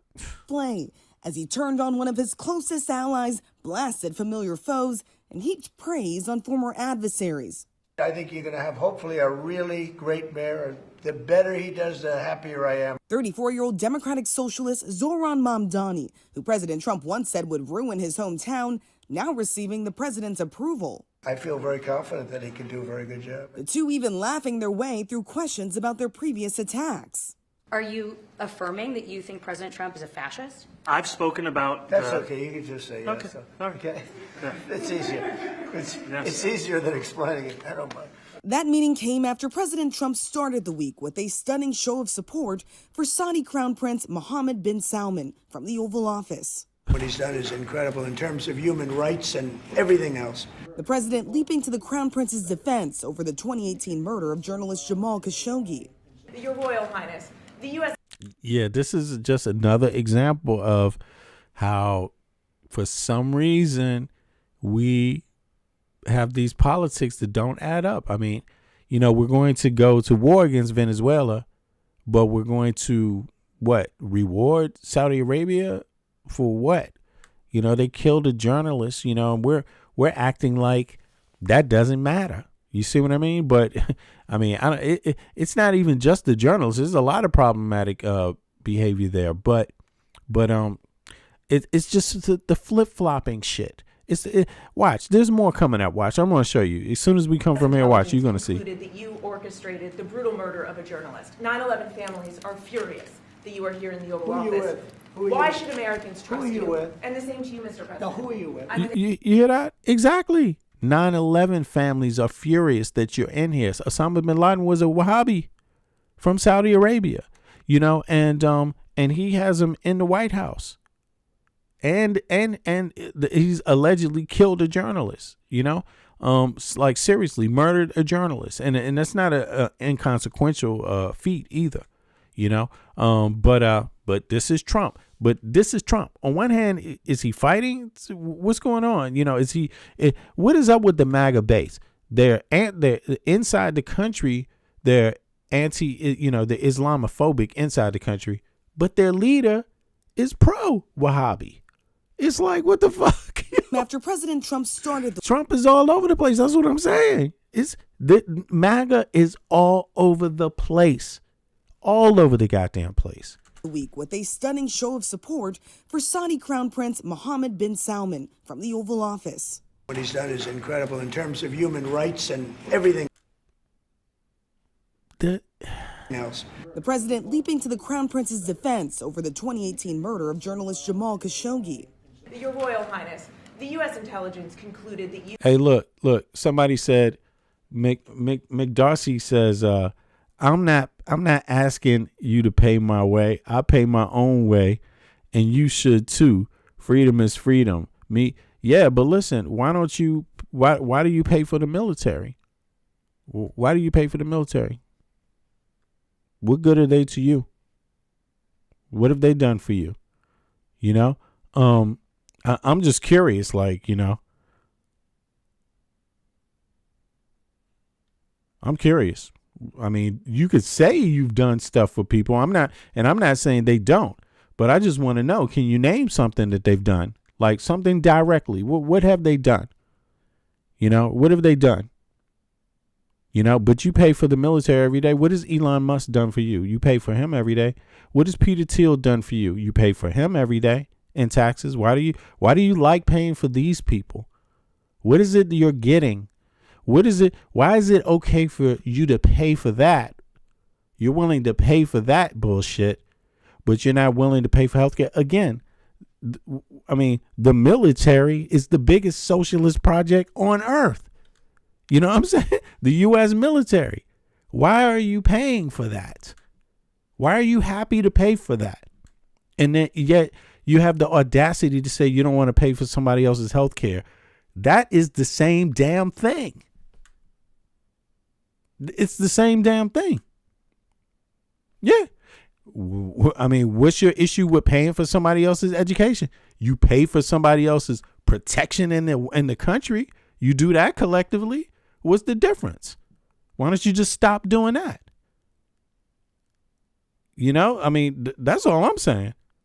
That's all I'm saying. See, look at that. I love paying the military. I know you do because you're a damn hypocrite.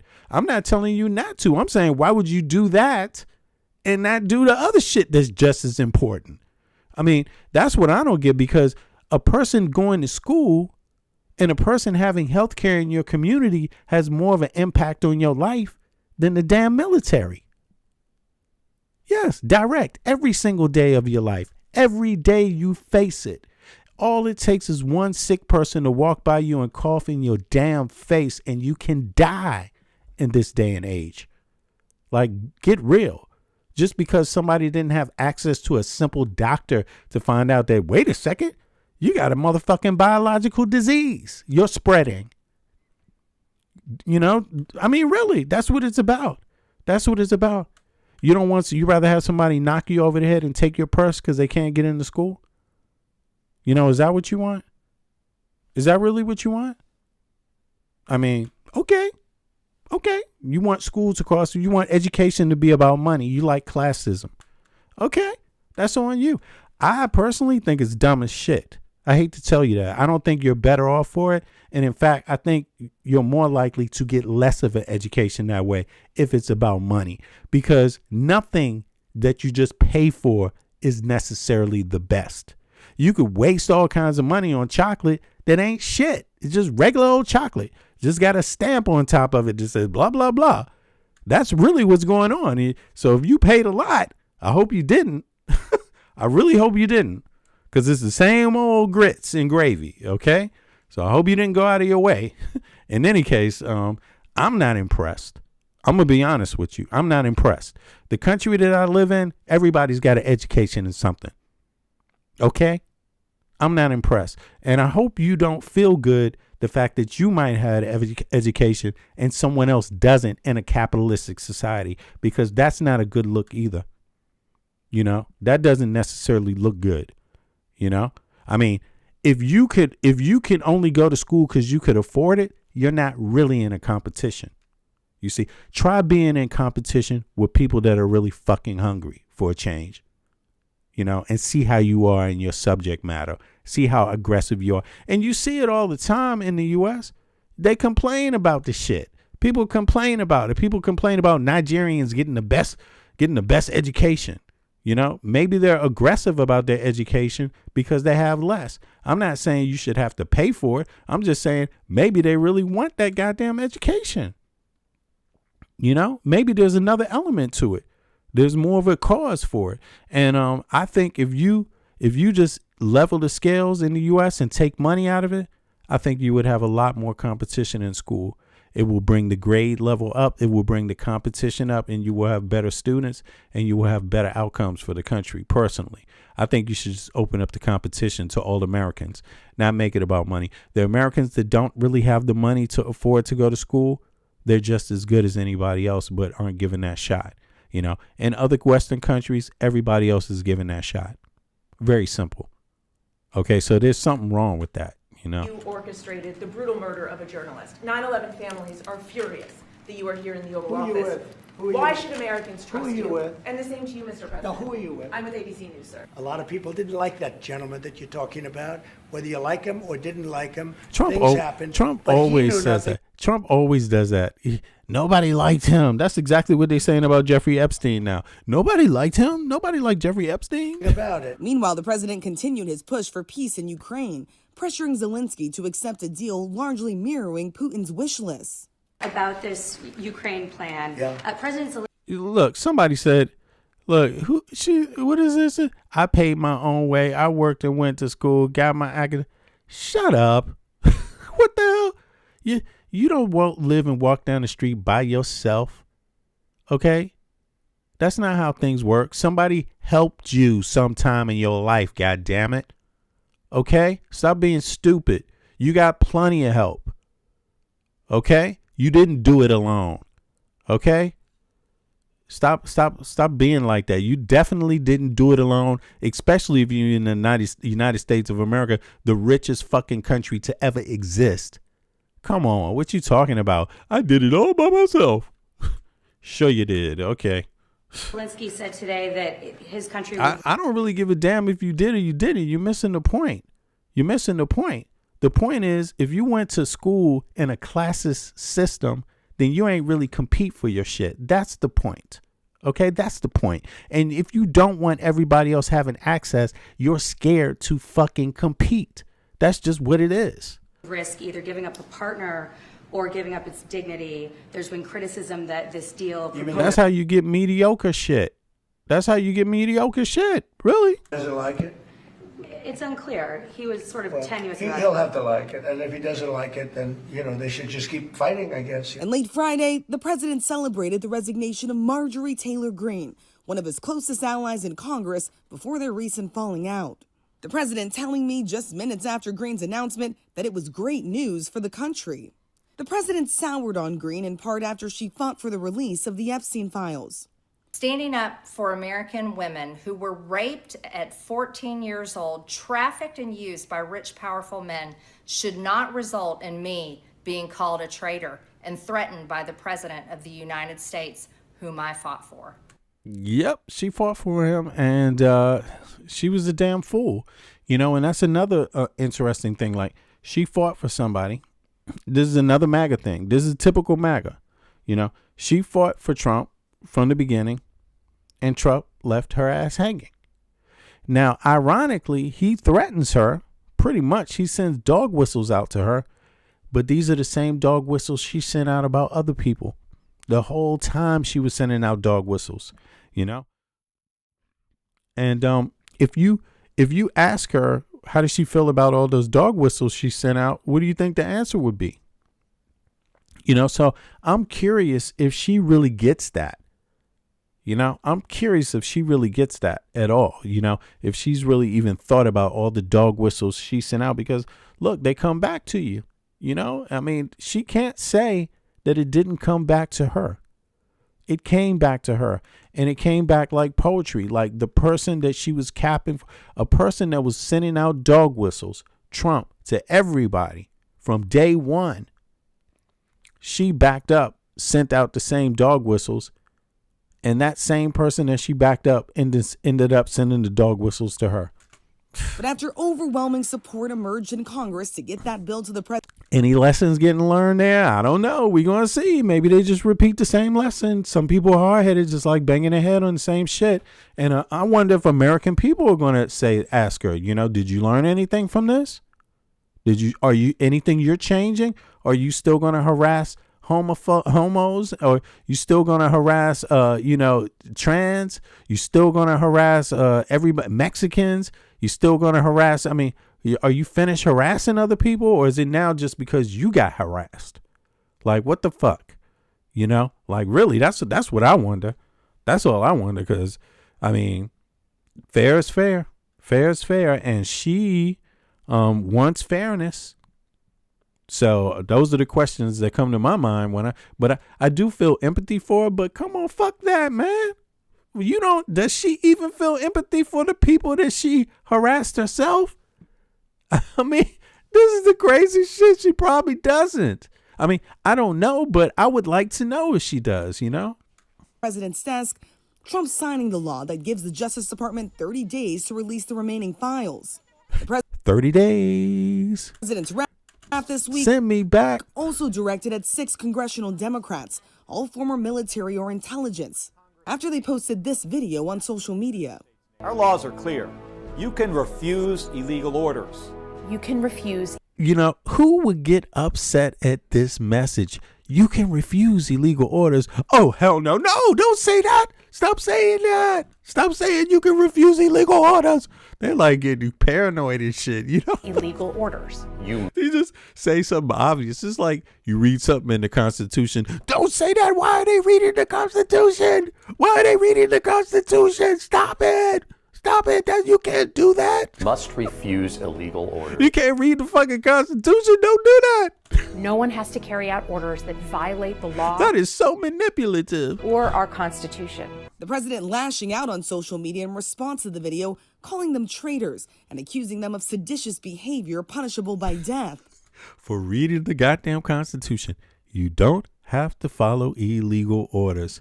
That is seditious. The flurry of posts sparking pushback on Look at this guy. Oh, Capitol my. Hill. He's still here.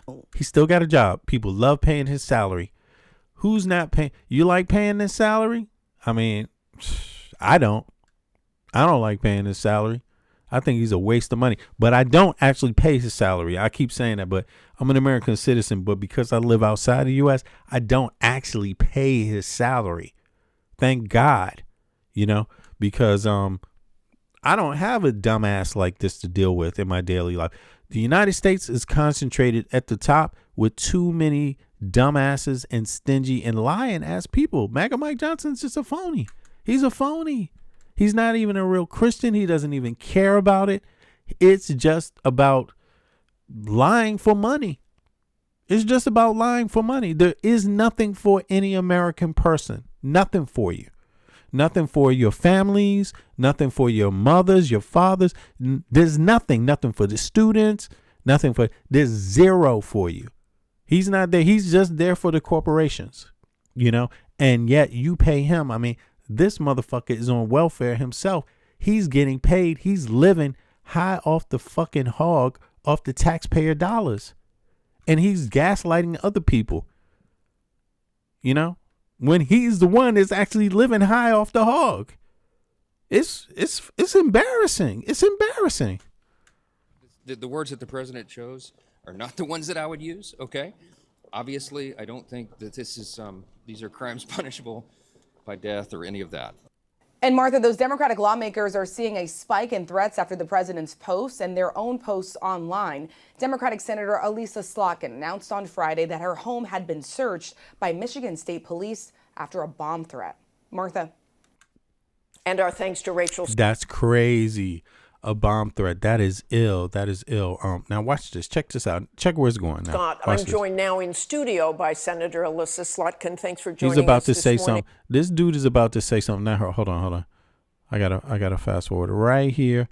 This guy is about to say something. Watch what this dude gets into here over Ukraine, and then check out where we go with Now this. to GOP Congressman Michael McCall. Good morning, Congressman. I would like your response to the video itself that Senator Slotkin and the others put out.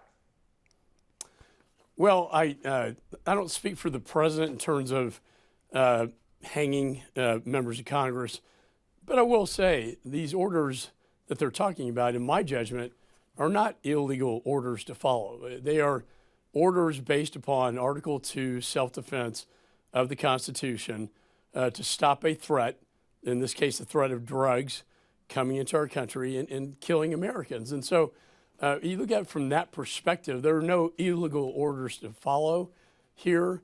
In the event, Martha, if an invasion does take place down in Venezuela against Maduro, and we see perhaps the toppling of governments, which we saw many decades. You see, so I mean, he's going for this, but how do you attack Venezuela and claim in the same sentence to be negotiating peace with Ukraine? That just doesn't make any sense. Decades ago, from what they call the gringo down in Latin America, that would trigger a War Powers Act response by Congress. We would have 60 days, if the conflict is still ongoing, to determine whether a declaration of war is warranted or an authorized use of military force. I mean, they are essentially doing the same thing that Russia is doing in that act to Ukraine. So how can you negotiate peace between Ukraine and Russia when Russia is doing the same thing you're trying to do? Like, what's up with that? No, Russia used a similar excuse to invade Ukraine. They said it was for their security. They said that there was Nazis inside of Ukraine that they had to get rid of. And now Trump is saying there's drug dealers inside of Venezuela that we have to get rid of. They're a threat to us. That's what they said. Now, everybody knows both excuses bullshit on the international level. There's no one that agrees with that except Putin and Trump. Those are the two individuals that agree with it. Everybody else says it's illegal. And here's the thing. See, a lot of people don't see how this is going to backfire. Because if you're okay with Putin doing that, he might do it to you too. And if you're okay with Trump doing that, he might do it to you too. And think about this. Maduro, in fact, supported Putin to invade Ukraine. And now he's getting his ass. Now Trump is about to invade him while he's negotiating peace between Putin. Just think about this. Just think about it. See, this is going to keep going around in a circle. Just think about this. Like, don't something smell a little fishy? Like, not only does it smell fishy, this is bullshit. It makes no sense. It makes no sense. There is no sense you can make out of this. It is all bullshit. This is two dictators, Trump and Putin, enforcing their will on other people and playing everybody in plain sight, lying and manipulating in plain sight. In plain sight. They're not fooling anybody with a brain. Hold on. Yo, check this out. I see some messages by the bot are getting, by the night bot, they're getting erased. It's too much. Hold on. Let me see something. I'm sorry about that, y'all. Let me fix this real quick. Can I get into this joint? Night bot. Let me see if I can fix that, because it's actually becoming annoying. I see that too many normal comments are getting erased. I don't know why that is. It's because of the it's the emojis. If you use the emojis, it's tending right now for some reason. It's been blocking a lot of the emojis, so it has nothing to do with your comment really. So let me see here. Can I do something about this now?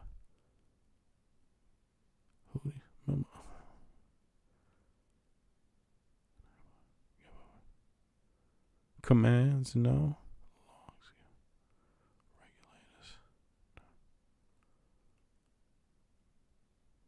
Okay, chat moderation. Here we go.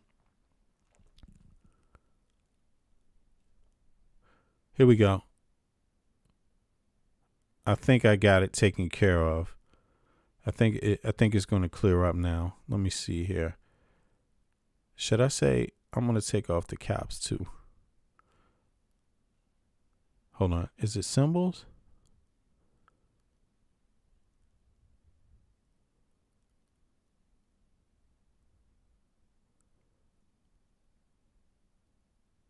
All right, I can always readjust this later.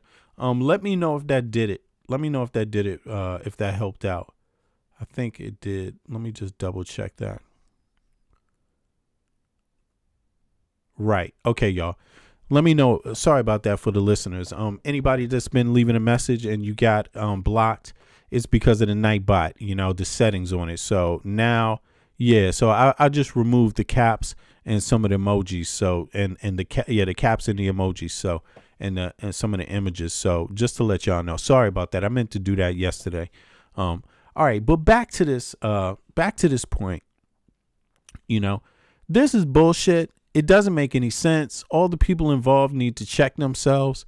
Like I said, Maduro, he supported. I mean, I'm not just saying that. He's been public about it, and a lot of people were public about this Ukraine affair early on. But you should always stand against dictators, no matter what country they come from. You should always stand against it, because at the end of the day, it's not the country that matters. It shouldn't be the country that matters. It's the behavior. Because if you have a behavior that you're accepting, then you're just going to have it happen to another person, another country. So it shouldn't matter if you're pro-Ukraine or pro-Palestinian or pro-Venezuelan. You shouldn't like the behavior at any time. You see what I mean? And what you're seeing now is some sort of crossover where it's like someone thought it was okay when it was happening over there. And now that it's happening to them, they don't like it. You see what I mean?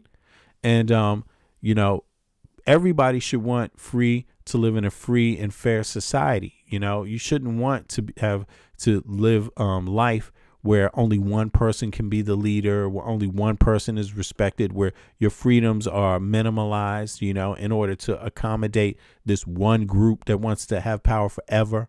You see what I mean? And so, but in any case, there's more to this. Watch this. And Congressman, I want to go back. Click the like button for me if you don't mind. Back to the video and them talking about don't follow illegal orders and the president's response, threatening death, threatening to lock them up, put them in jail. These lawmakers now have 24/7 increased security. What would you say to President Trump about these threats that are continuing? My advice, though I'm not in his White House, but I would tone down the rhetoric and tone down the theme here. I would emphasize more what I discussed, and that is these orders are not illegal.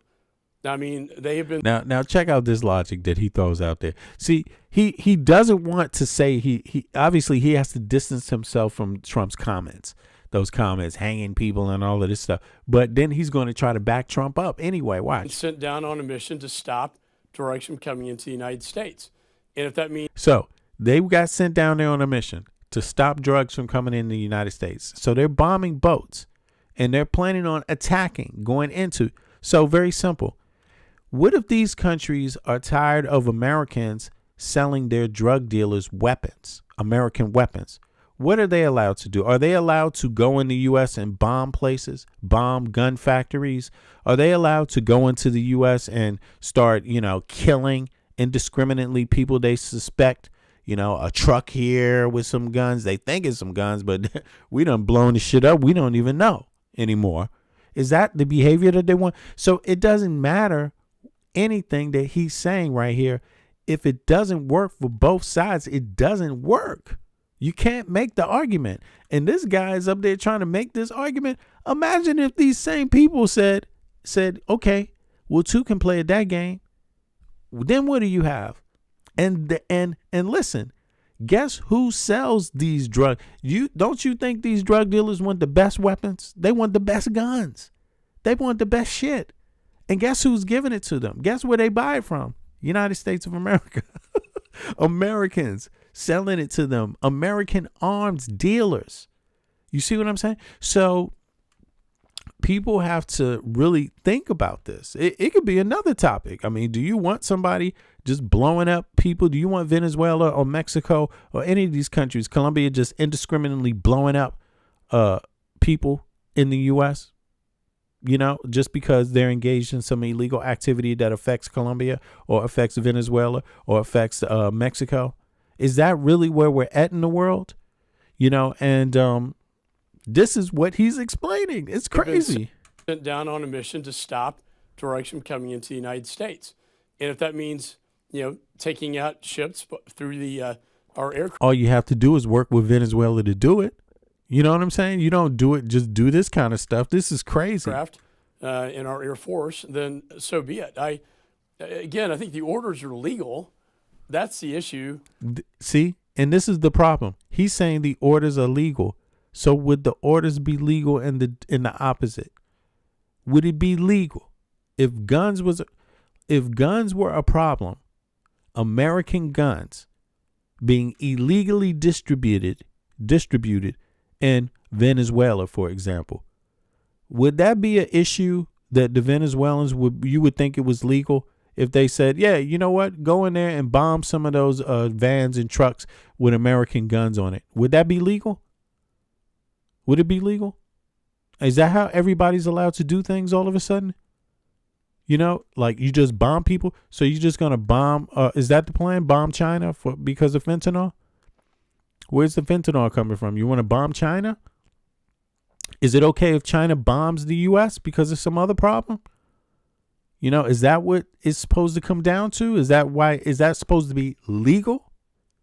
Is that what legal is supposed to be?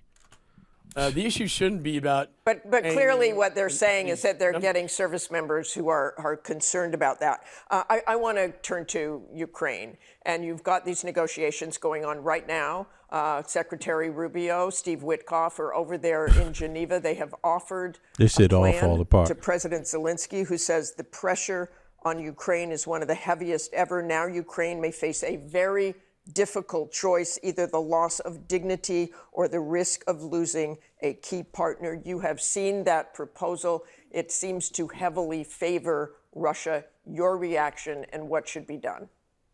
Let me say first, if Biden hadn't let Afghanistan fall, we probably wouldn't have been in this position.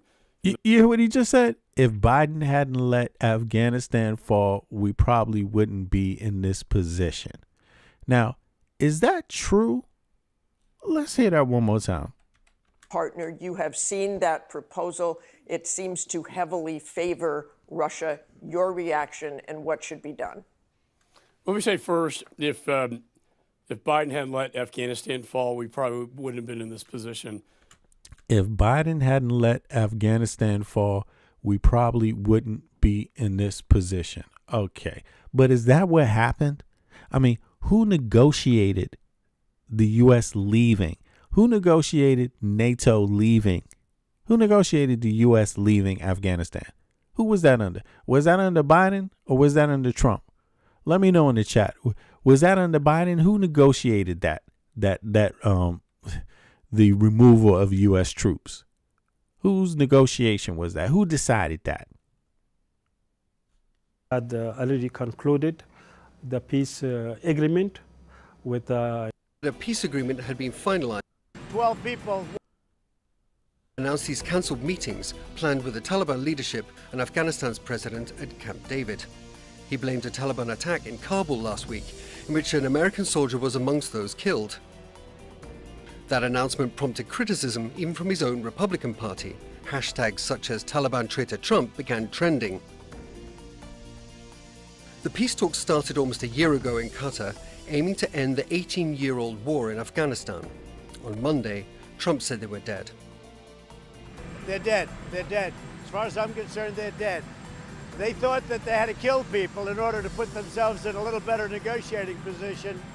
When they did that, Does this sound familiar? they killed 12 people. One happened to be a great American soldier, a wonderful young man from Puerto Rico, families from Puerto Rico.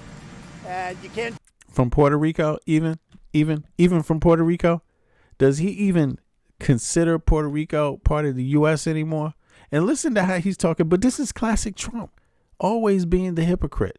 You know, you can catch him in a million lies. All you got to do is start from here and go back. When they did that, they killed 12 people. One happened to be a great American soldier, a wonderful young man from Puerto Rico, families from Puerto Rico, great American soldier, a wonderful young man from Puerto Rico, families from Puerto Rico, great American soldier, a wonderful... He was a great American soldier, a young man from Puerto Rico. Young man from and today, ICE is just grabbing him up. They don't give a damn. Puerto Rico, families from Puerto Rico. And you can't do that. You can't do that with me. So they're dead as far as I'm concerned. And we've hit the Taliban harder in the last 4 days than they've been hit in over 10 years. So that's the way it is. So in reality, Trump is the one who negotiated the end of this. I mean, this was during his term. He negotiated the date and everything. Yeah, I don't know why he negotiated the date so it would overlap in Biden's term. I mean, don't you find that a little fishy, y'all, that he would do that? I mean, what kind of bullshit is that? You want to end, but you're going to make the end happen in somebody else's term? Like, does that sound like he wanted things to go well? Put a 1 in the chat if that sounds like he wanted things to go well. And put a 2 in the chat if you think he knew it wasn't going to go well and just wanted it to not go well during Biden's term. Let me see here. Did Trump negotiate the Taliban? Oh, the U.S. forces? Yeah, okay. The forces leaving Afghanistan. I mean, and of course he did. But let's get some background on it. I mean, Trump definitely did. Look, Trump negotiated the withdrawal of the U.S. forces from Afghanistan. What happened? Okay, in February 2020, the Trump administration signed the Doha Agreement with the Taliban. That seems like such a long time ago, but it's not. Look at this. It's only 5 years ago. 5 years ago when all that crazy, less than 5 years ago when that pullout happened. Key U.S. negotiator Zalmay Khalilzad, the agreement committed the United States to withdraw all its U.S. and NATO troops by May 1st, 2021. I mean, that's right in the beginning of Biden's term. Released thousands of Taliban prisoners in coordination with Afghan government. In exchange, the Taliban agreed to prevent terrorist groups, including Al-Qaeda, from using Afghan soil to attack the U.S., engaged in intra-Afghan peace talks. Okay, they must do that also. Engage in intra-Afghan peace talks. Well, they didn't do too well at that. Important context. The Afghan government was not included in the negotiations, which later became a major criticism. Okay, the Afghan government wasn't included in major negotiations. I mean, so how did that work? That was designed to not damn work. That is ridiculous. Look at this. This is ridiculous. Okay. And then it says the Biden administration, after taking office, implemented the withdrawal, but extended the deadline to August 31st, 2021. Okay. So, yeah, because obviously they didn't think that was going to go well. It wasn't enough time, not enough preparation. So let me go back here again. Now let's go to the top here. 2020, right? And then 2021. So February 2020, and then the next year, Biden came into office. So he negotiated this to be months into Biden's term, like 3 months into Biden's term. 2 months. Hold on, watch it. Yeah. Yeah, 3 months into Biden's term, he negotiated this pullout of U.S. troops, So in any case, it was in Trump's term. He's the one who negotiated it, and yet the other guys, if you go back to the other guys, right, what did they tell you? It's crazy. They would tell you that none of this would have happened if Biden had done this and done that and do.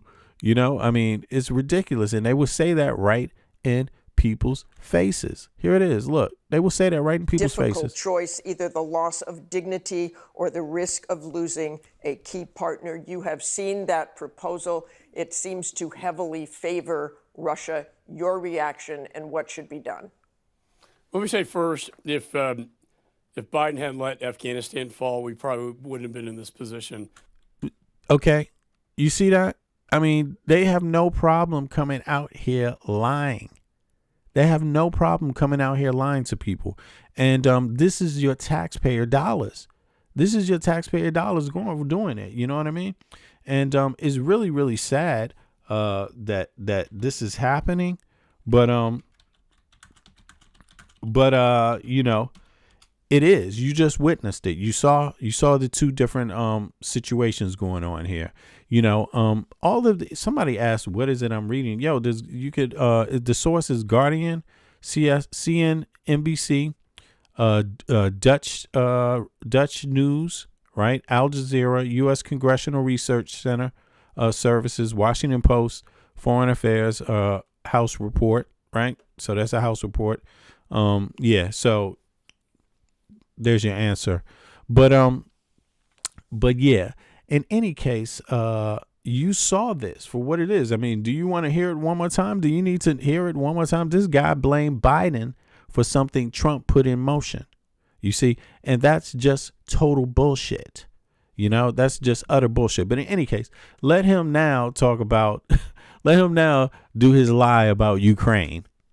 In the first place, in the mishandling of the weapons going into Ukraine, as I talked about for the entirety of the Biden administration. Having said all that, do me a favor, click the like button, y'all. I appreciate that. Thank you. And fill out the poll in the chat if you don't mind. The way I see it now, we did have a conversation with the White House, the Vice President, Secretary of State, Rubio, last night. I also talked to others like Keith Kellogg. The inception of this agreement seems to have come from a Witkoff discussion with the Russian Dmitria, who heads up the Russian Sovereign Wealth Fund. It's unclear how much input was given by either Ukraine or our European allies. Rubio did say on the call that this is a United States document with input from Ukraine and from Russia. About 80% of this deal, I think they're going to find agreement with as they go to Geneva. The problem is going to be the 20% of really tough items to negotiate. You know, what happens with that? And I would take a page out of Donald Trump's book, The Art of the Deal, to all parties involved in this. If you have a bad deal, then you got to be prepared to walk away. Yeah, in any case, but what he's not telling you is that it was a whole scandal. The rollouts with Trump is always a scandal. The guy first sent it in a private, that was supposed to be in a private DM, but he actually published it, the email publicly, and he said in the transmission on the post that this is the Russian proposal, and it just so happens that the Russian proposal happens to be just like the U.S. proposal, right? So now they're flipping and they're saying, no, it wasn't the Russian proposal. That was just the U.S. proposal. He didn't mean that. That's literally what they're trying to say now. Top officials from the U.S., Ukraine, Europe, they're meeting in Geneva, Switzerland today. And it didn't go well. And they're talking about how to end Russia's war on Ukraine. Now, at the G20. But again, the U.S., this guy works for the U.S., and he's negotiating peace between Putin and who? And Zelensky, right? Russia and Ukraine, while the same government that's negotiating the peace is about to go invade Venezuela.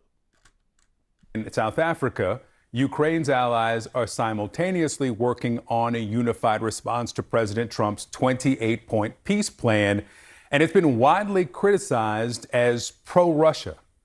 If Ukraine loses this war and possibly collapses, it will have an impact on European politics as a whole, on the entire European continent. And that is why we are so committed to this issue.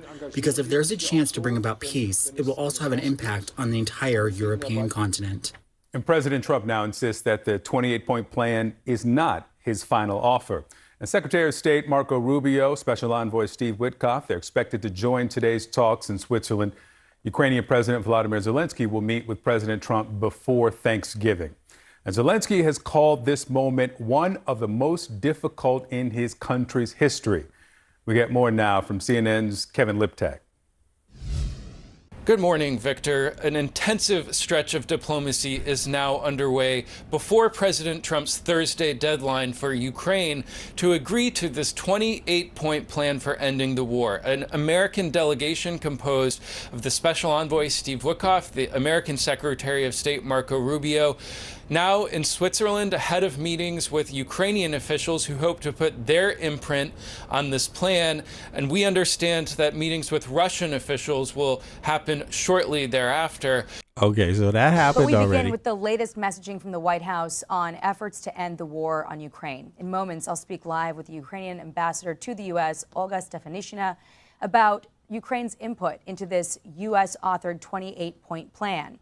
Today, Secretary of State Marco Rubio is leading a delegation in Geneva to talk with European security officials about this plan that's received backlash this weekend from Western leaders and some U.S. lawmakers. Chief Foreign Correspondent Trey Yingst is live with the latest. Hey, Trey.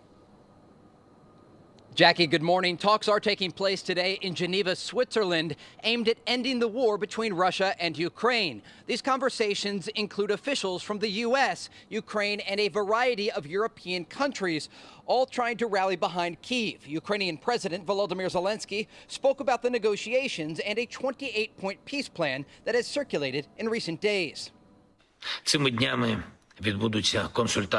I have signed a decree on the composition of the Ukrainian delegation and approved all relevant directives. Our representatives know how to protect Ukrainian national interests and exactly what is needed to prevent Russia from carrying out a third invasion, another strike against Ukraine.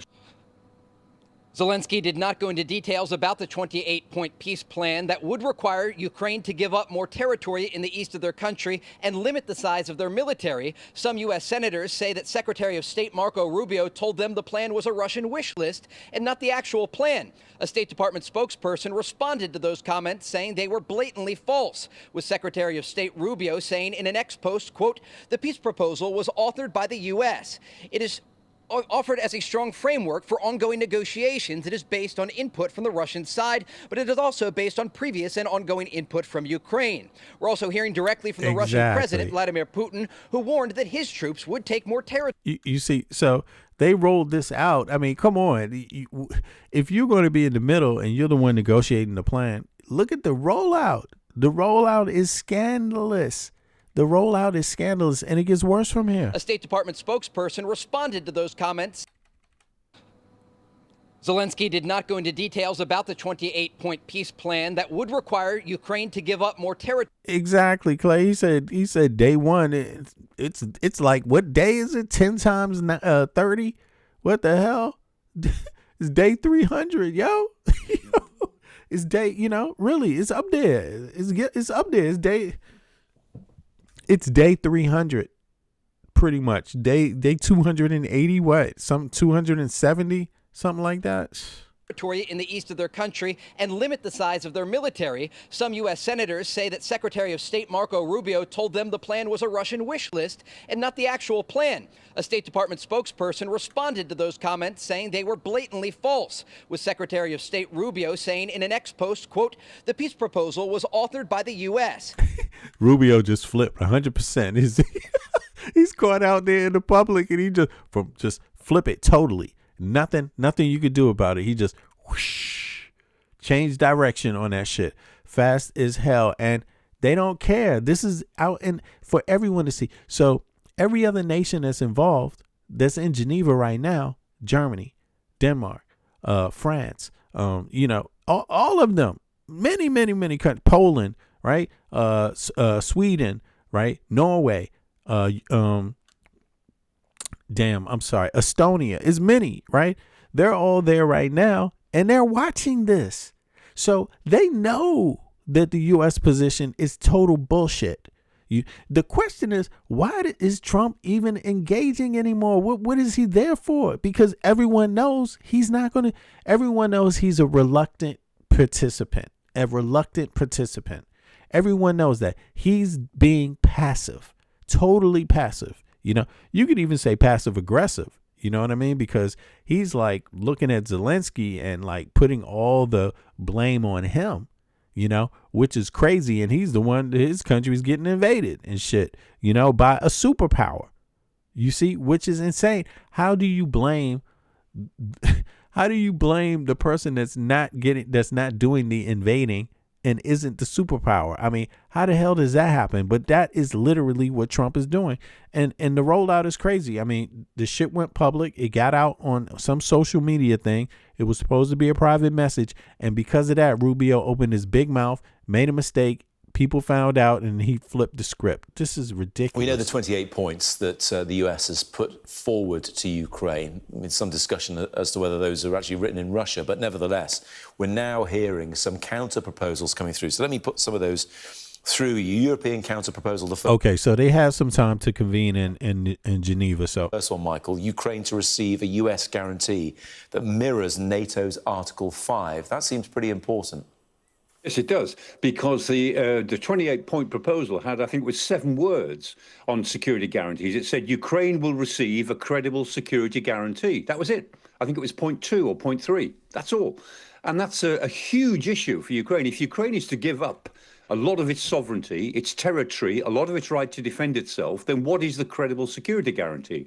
And the Europeans saying, okay, well, if the United States is prepared to give it something like an Article 5, a bilateral Article 5, which after all, the US seems to have given to Qatar in different circumstances, then maybe we can go somewhere. But of course, I mean, in a way, it's a bit mischievous because there's no chance whatsoever that the United States would give that sort of guarantee. But the Europeans, in a sense, are trying to confront the United States with the reality of what these 28 proposals imply. They imply that Russia gives up nothing, Ukraine gives up almost everything in this second war, and has no security afterwards. And so the Europeans are saying, well, look, if you want us to be constructive, then these are the implications of these rather, I say ridiculous, but they would say contentious proposals that they're putting. So, these counter proposals are part of the game between now and Thursday, which is when Trump says says this thing has got to be agreed, to say, well, all right, let's fill this in. Let's fill in some of these massive gaps in the 28 proposals. This is what it would take. I think we'll see quite a lot more of this from the Europeans in the next day or so. Well, I've got some more to put to you, Michael. It'd be good to get your expertise on this. I mean, because amongst the 28 points was Ukraine has to give up any hopes of joining NATO. And as part of what you just said there, NATO agrees not to permanently station troops under its command in Ukraine in peacetime. You get a sense that they would agree to that, not giving up joining the European Union, by the way. Yeah. Let me bring on another one, because you touched upon them giving up sovereign territory. An interesting counter-proposal that's being reported is that it commits not to recover its occupied sovereign territory through military means. Negotiations on territorial swaps will start from the line of contact. So they're going to have to give up something and then carry on negotiating to get it back? That would be the idea, yes, that the thing will be done peacefully. And, of course, that would take a couple of generations, probably. You're talking about a negotiation process going on 30, 40, 50 years and probably never concluding. I mean, again, what some of the ideas around the 28 points were that the Ukrainians would leave their fortress cities, these cities that they've defended now successfully for 11 years, that they'd give them to the Russians and that they would become a demilitarized zone and the Russians would undertake. And people got to understand that, listen, if you are not concerned about this issue, all that's going to happen is somebody's going to be at your doorstep banging on it next. Like, really. And that is sad, because once the president is set that you're allowed to just invade people, just the same thing as what Trump is trying to do to Venezuela. Once you're setting a precedent and the everyday people just accept that as being okay terms, you're also part your own demise too, because there's a lot of nations that won't be able to defend themselves from somebody alone. There's a lot of nations like that can't do that to a superpower. So, and here you have a case of Trump. U.S. is a superpower. Trump's the president. He's okay with Putin as a superpower invading Ukraine at the same time that he is planning on invading Venezuela. At the same time, Putin, he basically supported Hamas, Hezbollah. I'm not saying that Palestinians haven't been treated very poorly, and that basically genocide isn't happening. I'm not saying it's not happening to them. It's a dire situation when you're out there shooting kids and children, women and people, innocent civilians who are just trying to get access to food, right? But if we just step out of Israel and Palestine and look at who's behind these things, you see the U.S. weapons support Israel often. And before it was Western weapons, a lot of the Western countries have held back now. They've changed their position. The EU nations, many EU nations, but the U.S. is still pumping weapons to Israel. At the same time, what's been behind it the whole time, has been antagonizing Israel, is Putin has been selling weapons to Iran that get in the hand of Hamas and get in the hand of Hezbollah. So it's two sides, exacerbating the issues for both groups in some way, right? Now, if you look at that if this is what the norm is going to be, who's to stop them from doing it? Because they don't seem to be, Trump and Putin don't seem to be against each other. They don't seem to be ready to fight each other. They seem like they're willing to watch each other do things and do nothing about it. What is Putin doing about, Israel? What is Putin doing about the United States' stance on Israel? What is he doing about that? What is he doing about the annexing of Gaza? Where's their Where's his voice in that conversation to stop that bad from happening? You see, where's Trump's voice in the conversation with Ukraine to stop that bad from happening? Where's Putin's voice in the conversation with Trump right now to stop the U.S. from invading Venezuela? Where's the voice there?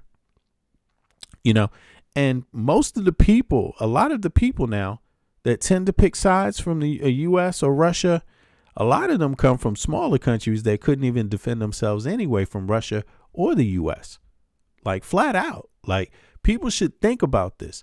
is it the country that matters to you who's doing it, or is it the behavior? You know, in my mind, it's the behavior. It shouldn't have mattered to who it's applied to.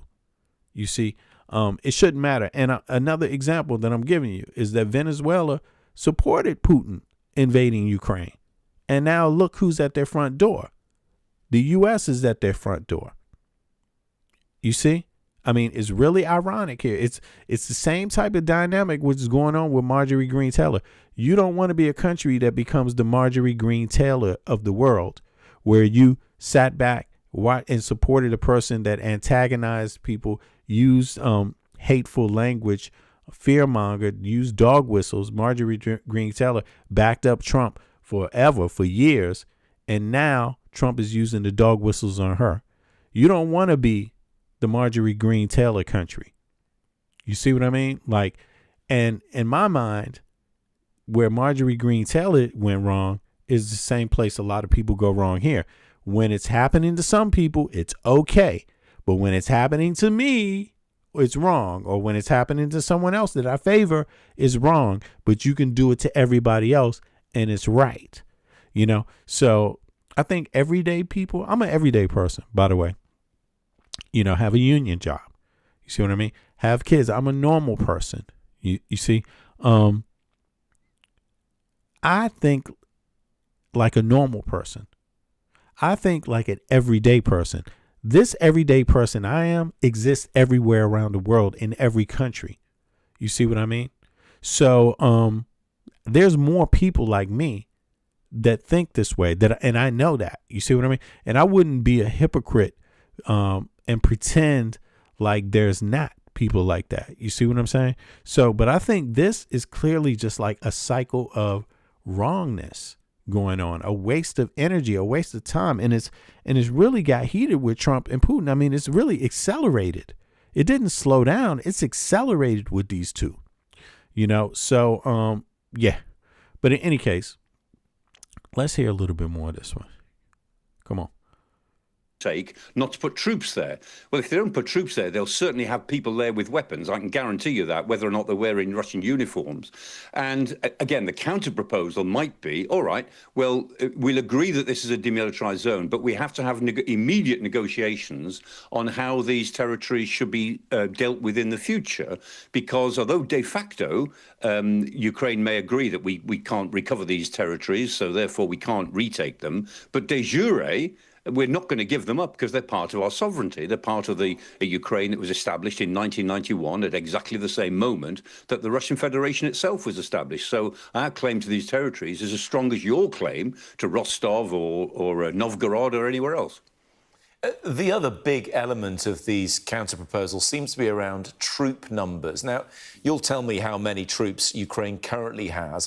880,000, something like that. Correct. Yeah, the correct. original point in the 28-point plan was to reduce that to 600,000. The counter-proposal has been capped at 800,000 in peacetime, so a cut of 10%. Yes, and I mean, that's plausible. And remember that the original 28-point proposal was that they should have 600,000, not in the army, but in all of their armed forces. So that would include the Navy and the Air Force. I mean, what you're going to do? I mean, he's basically, this U.S. plan is basically setting up Ukraine for invasion. Another invasion. Like, how do you tell them, just draw down your troops over 200,000? And, you know, yeah, you can't be in NATO, though. No. You can't be in NATO. It's like, okay. But you can see there's some issues there. Now, I mean, obviously, there's going to be a lot of people that say they don't care about Ukraine. There's a lot of people that's going to say they don't care about Palestine. There's a lot of people that's going to say they don't care about Venezuela. I'm not one of those people. I think they're all in the same boat pretty much. And I also think there's also some weirdness going on there, though, because, again, a lot of weirdness. Maduro supported, he's made public statements about supporting Putin in the Ukrainian invasion. Matter of fact, since I've said that enough, let me pull this up real quick, because since I'm saying it, I should provide some references real quick.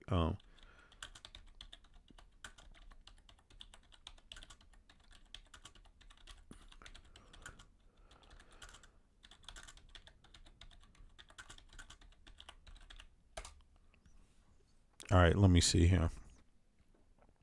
Now, let's see here. Look. Right. Okay, so let me pull up some of these articles too here, just in case. Boom, boom, boom. Here we go. Let's pull up that one, NATO. Let's see here.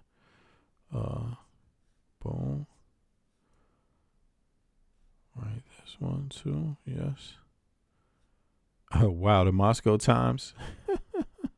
Let's see here. Let's go to the Moscow. Oh, hold on. We don't need to go. I can give a synopsis real quick and then we can review. Nicolas Maduro has publicly supported Vladimir Putin and Russia's invasion of Ukraine. Here are some key points. In February 2022, Maduro reaffirmed todo el respaldo, reaffirmed full support to Putin during the Ukraine crisis, right? In March 22nd, according to Kremlin communications, Maduro expressed fuerte apoyo, strong support. Okay, this is them citing this for Russia's decisive actions in Ukraine while condemning destabilizing behavior from the U.S. So Maduro blamed the U.S., right? And so he basically is saying that it's justified what Putin is doing, right? Behavior. He condemned the behavior of the U.S. and NATO, right? He has all. I mean, anyone could look at a map and tell something's not right about that argumentation, because before there was 50% sharing of the sea access, right? That's the land. Ukraine had 50% of the sea access, and Russia did. Now Ukraine has like 10%. So Maduro missed that one. I don't know what the hell he's talking about. You could see, just look at a map and you could see that whatever argument Putin is making doesn't make sense. He also accused NATO. I mean, basically what he's arguing for now is that he wants 100% control over the sea access. That's what he's literally arguing for now. He also accused NATO and the U.S. of wanting to destroy Russia and argued for a multipolar world. More recently, May 2025, Maduro expressed all support for Putin's proposal for direct negotiations with Ukraine, framing it as a path to peace. Okay, so he wasn't just in support of Putin only. He was also in support of peace talks, in support of Putin's peace talks. Okay, in May 2025, Maduro and Putin signed a strategic partnership treaty strengthening ties between Venezuela and Russia. Okay, so now let's go over to this one. Oh, let me pull this up actually so y'all can see this too. I just realized it wasn't there. Is this here? Boom. Boom. Right? Here we go. Let me blow this up a little bit.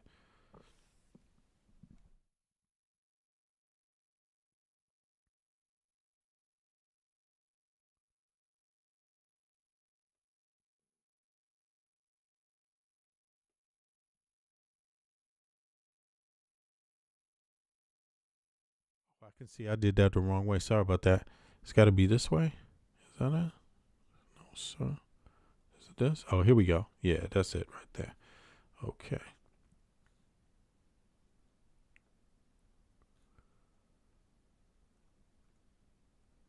It's basically the same thing, but you all can see it. Okay, so Russian President Vladimir Putin and his Venezuelan counterpart Nicolas Maduro on Wednesday signed a strategic partnership. Okay, so that's there. Let me see here. What else? Boom. Close that down. Here we go. Yes. Oops. Can I not do this or what?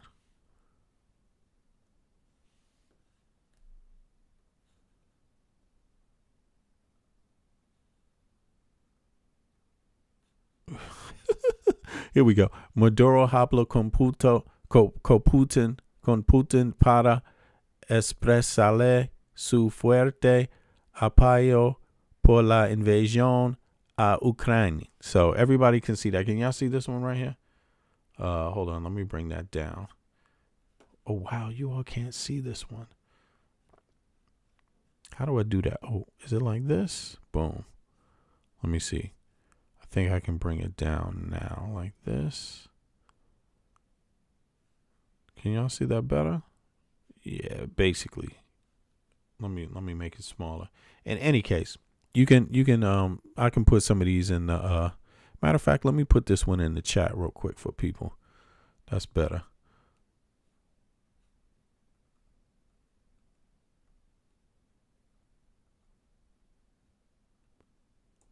Here we go. Copy. Yeah, in case people want to see Maduro's position on that. Here we go. Now let's go. Is it in there? Yeah, there you go. Yeah, I got it. Okay, so then there's a few more. Let's see here. What's this? Boom, right. Here we go. Let me see what those almost.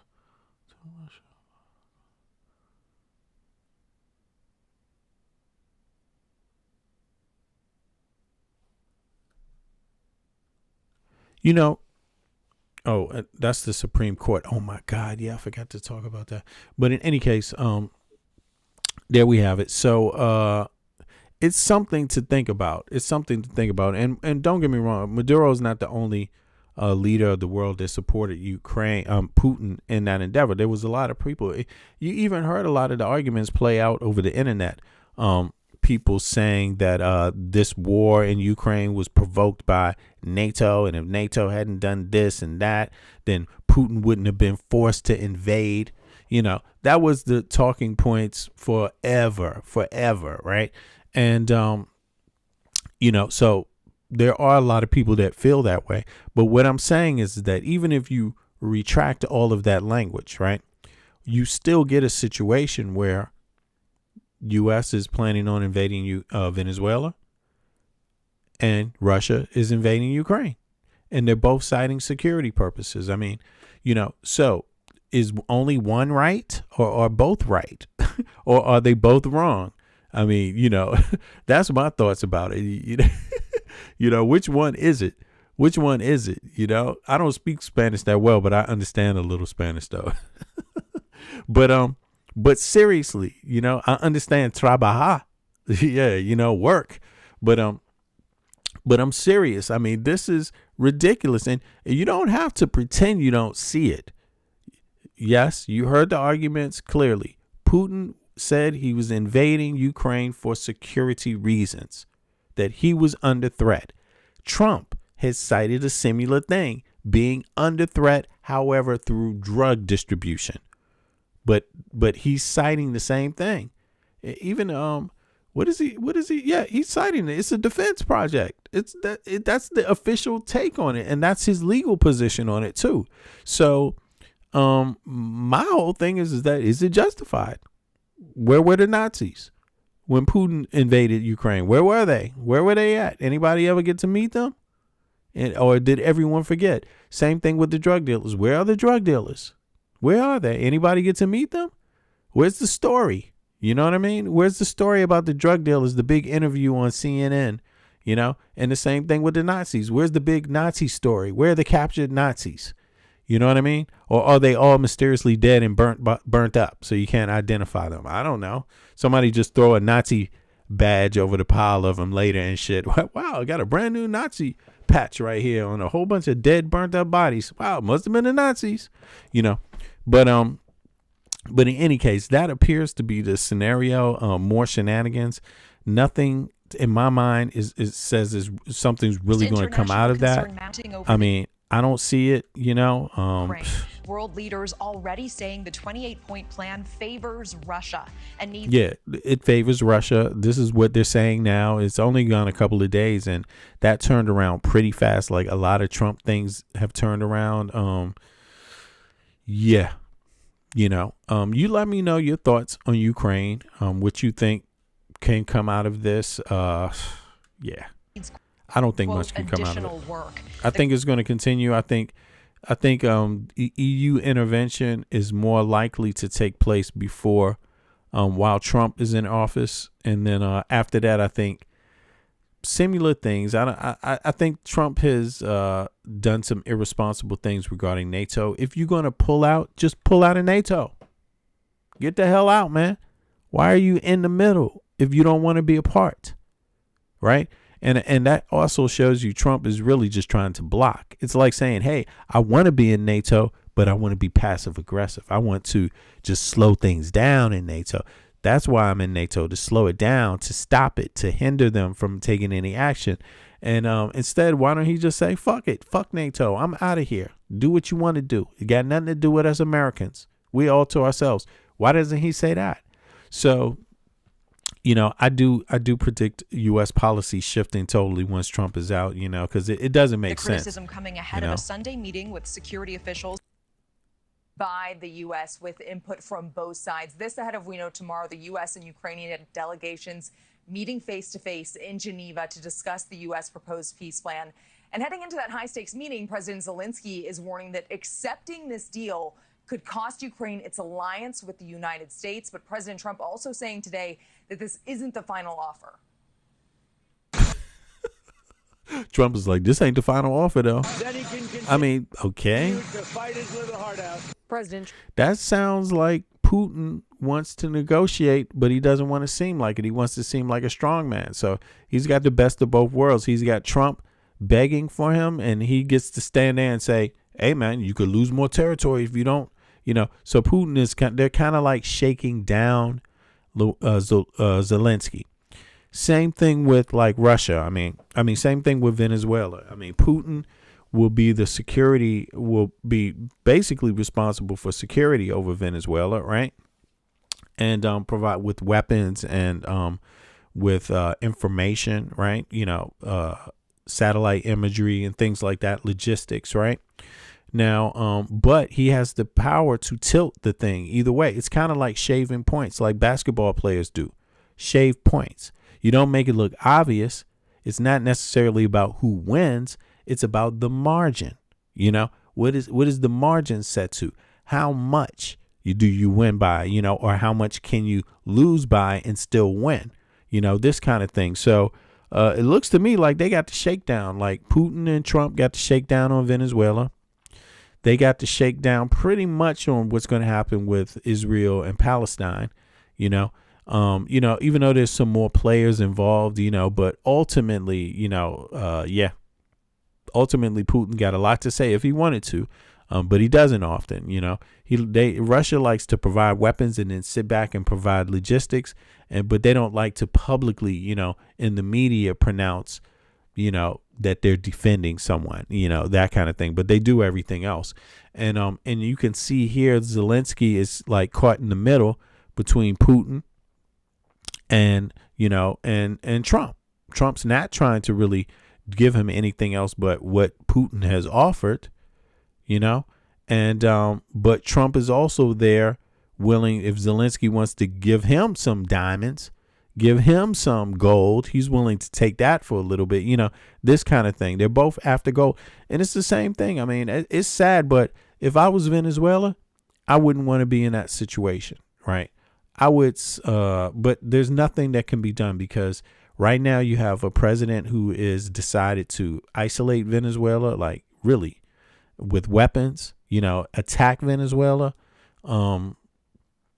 And so they don't have a choice but to lean on Russia a little bit more, you know, and Russia has a door into Venezuela, all the oil they need or anything else, right? Not that they need oil, but, you know, maybe they could take Venezuelan oil and do deals, you know, on the market. Maybe they can, you know, find some way to, get around these Russian oil sanctions. But at the end of the day, that's a slow game. It's a slow game, you know, and I would think that Venezuelan people would be kind of tired of that situation. But, you know, when you have a person like Trump attacking, all it does is unify people against you. You know, it becomes difficult to do anything, you know, because now someone else is attacking you and you have a force that unifies you, makes people come together and say, OK, well, we all are against that. We all stand against this kind of attack, you know, or approach, you know. So in a way, Trump unified Venezuelans against the U.S. and basically to defend the country, you know. So that didn't turn out too well. It's just bullshit. But in any case, on to some fun shit now. Let's get on to the fun shit. This is funnier.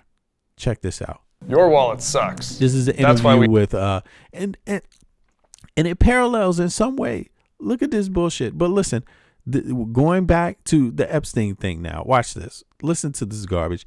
They're still trying to explain it, but look at Dirtbag. Dirtbag to the right has come out now to explain again, and this dude is in serious trouble. Did y'all know that he's advocated for the legal age to be brought down to 14 years old? Did y'all know that? Like, this dude never stops. And now listen to the stuff he says. He's killing himself here. I mean, but he's convinced himself that he can advocate for have this reasoning behind advocating for the lowering of the legal age while he's defending a pedophile sex trafficker at the same time. While he's also defended, who else did he defend? I mean, he's defended a couple people in this shit. At the same time, he's advocating for the age to be lowered, and he thinks people are going to trust him. Listen to his argumentations. This shit is and crazy. Dramatic. And judges have listen to this. Hold on. To Trump and the Trump organization. So it seems like Epstein, frankly, hated Donald Trump, actually. So he really has very, very little to fear here from all that I can glean. These two guys, they're capping for Trump, right? Dershowitz is capping for Trump openly capping for Trump. This other guy's openly capping for Trump. I see there's going to be a lot of right-wing media coming out now that's doing the capping, that's painting. This is the new argument that Trump didn't really do anything and that it's wrong. They're trying to change it now. Now the problem is, let it out. Guess why they want the files out? To prove that people lied. That's why they want it out, because it only proves. That's the new argument. You see, before it was like the emails, they proved Trump was innocent. They proved he did nothing. All these emails prove, that's in their mind. All this information proves Trump obviously did nothing, right? All this shit is out there. And now the new thing is that it's the victims that are lying. Check this shit out. Based on full exposure. So I think all of those factors combined is why you're seeing this vote happening right now. He may not have anything to fear, Josh. Josh, but I mean, Trump could have. Go ahead, Anna. Trump could have unilaterally released. Sorry about that, but you know, look, you're right. I will totally concede. So far, there hasn't been any indication that Donald Trump engaged in the hideous, disgusting treatment, rape, and abuse of minors. So I agree with you on that. But what's so interesting to me, Josh, is the fact that Trump could have literally unilaterally released the Epstein files, but he has fought tooth and nail against the release, which, at least in the very least, gives the appearance of a cover-up. It is not a good look for the Trump administration at all. I'll tell you exactly why he did this, because he said why he did that. He explained that actually in a quote that was literally 1 or 2 days ago, and his rationale is actually exactly what my own rationale is. So I deeply sympathize with this. Which is, for me, this whole Epstein mess is probably ranks somewhere between the 40th and 50th most important issue, if that I care about. The median American does not give a crap about this. I am sorry to say that is just the case. That's not what the polling indicates. cares about cost of living, cares about inflation. They care about affordability. They care about paying for their mortgages. They care about. You see this? You see the gaslighting now. So now nobody cares about this. The average American, this rate's number 40. People want a cheap turkey on Thanksgiving, like the other guy said. You see, you're not capable of understanding the complexities, like why the Epstein files are so bad, and why it's necessary to release it. He thinks, they're selling this idea that there's no intelligent connection that you would want to have to that you're not capable of thinking that way. You can only think about butter, dinner tonight, some carrots, some potatoes, you know what I'm saying? Like nothing else. You just have a simple life. You just only thinking about the heat, nothing else. You're not thinking about anything else. You can't draw any correlation regarding this and what's going on in your government. Nothing about powerful people, nothing about corrupt, powerful people keeping secrets, nothing about that. That's not on your mind.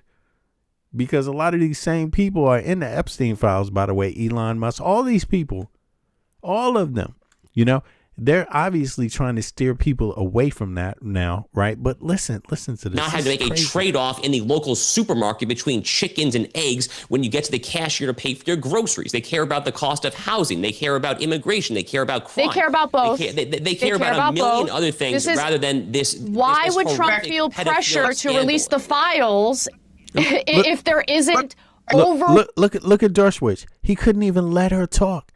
This is basically the first time she talked, really, or second time she talked. But no, I believe it's even the first time, right? Let me see something here. Look at this. Yeah, it's the first time. She's just talking, making a small point right here. But let's say this is the second time. She doesn't really talk much in the sketch. Now, the second time she talks, look at Dershowitz. He has to cut her off. It's almost like he's so desperate. About cost of living, care about inflation. Let me try to make this a little bigger. Watch this. Here we go. Let's go. Care about affordability. They care about paying for their mortgages. They care about not having to make a trade-off in the local supermarket between chickens and eggs when you get to the cashier to pay for your groceries. They care about the cost of housing. They care about immigration. They care about crime. They care about both. They care about a million other things rather than this. Why would Trump feel pressure to release the files if there isn't overwhelming? There's a groundswell of support in releasing the files, both on the left and the right. This is one of the very rare issues in this country that has brought both sides of the political aisle together. Anna is saying this because Anna does this for a living. She's just talking and commentating for a living. For people in the punditry and in the commentary class. So do you. What do you do for a living, Josh? I never denied that, Anna. But what I'm saying is that you are. You see that? This is misogynistic, but watch. Falling prey to the commentator's syndrome here of caring about deeply online blue check Twitter style issues. Most Americans don't care about this. Most Americans have some interest in it because, yes, it entails a lot of things that people think about the ruling class, the elites there, and there are good reasons for trying to get to the truth and trying to get justice long overdue for the very real victims in this horrific scandal. But most Americans on a daily basis are not thinking about this, period. We'll just bring Alan in there because I know he's having an issue with his audio. We'll come back to you in a moment as well. Alan, jump in. Okay, I want to correct one error. Trump could not unilaterally release the material. He could release some of it. But much of the material has been sealed by judges, 3 federal judges in New York. I know because some of the material that was sealed in my case. Some of the material is explosive and dramatic, and judges have sealed that material. And the New York Times and all of the media could go to these judges and ask them to be unsealed. But the President of the United States has no authority to release material that has been sealed by judges. So the President does have the authority to tell the Justice Department to release material they have, but not to release material that's under seal by the court. And that's where the media comes in. What the hell is he talking about? That's all people ask for. It's the Justice Department that asked for the sealed shit from the court. See, this is crazy, but he knows that. He knows that. Watch, it's going to get more interesting, the shit he says. Referring to the DOJ documents, yes. The DOJ documents. They can be released unilaterally by the executive branch. Right. He says that's right. Okay, but let's see some more here. It gets more heated. This is crazy. Hold on. Let's see here. Okay. Mm-hmm. Yeah. Well, Josh, and you're saying nobody cares about this. This is number 40th on the list of issues that people care about. They care about affordability. If that's the case, why was Trump campaigning so strongly on this? Facts. Why was he campaigning so strongly on this? You see, so it's obvious. It's obvious that they're totally lying. Like right now, because they know these files are about to be released, they're coming with some serious game now. They come in with some serious game to try to flood the airways with this new concept they have. The new concept is that the victims were lying. Watch. He's even going to start alluding to this. And that's why it's important to release the files. See, they're trying to get ahead of it now. And then he asked the question at some point, how come none of the victims, how come the ones on the Capitol, how come they don't speak their mind? Look, it's total bullshit here. Watch what happens. And not affordability. He did mention it every so often on the campaign trail. It was Every so often, this was a big platform. It really was not. I object to that premise. I have actually gone back and reviewed it there, and it really was not like this was like a typical line in the 2024 election speech. You had Donald Trump say it every so often there. You had other folks say it every so often as well. This is not a major plank of Now, this was a big thing of his base. The Trump-Vance 2024 platform. It absolutely was not. That is revisionist history at its finest. Okay. What are they talking about? Kash Patel was out there talking about day one.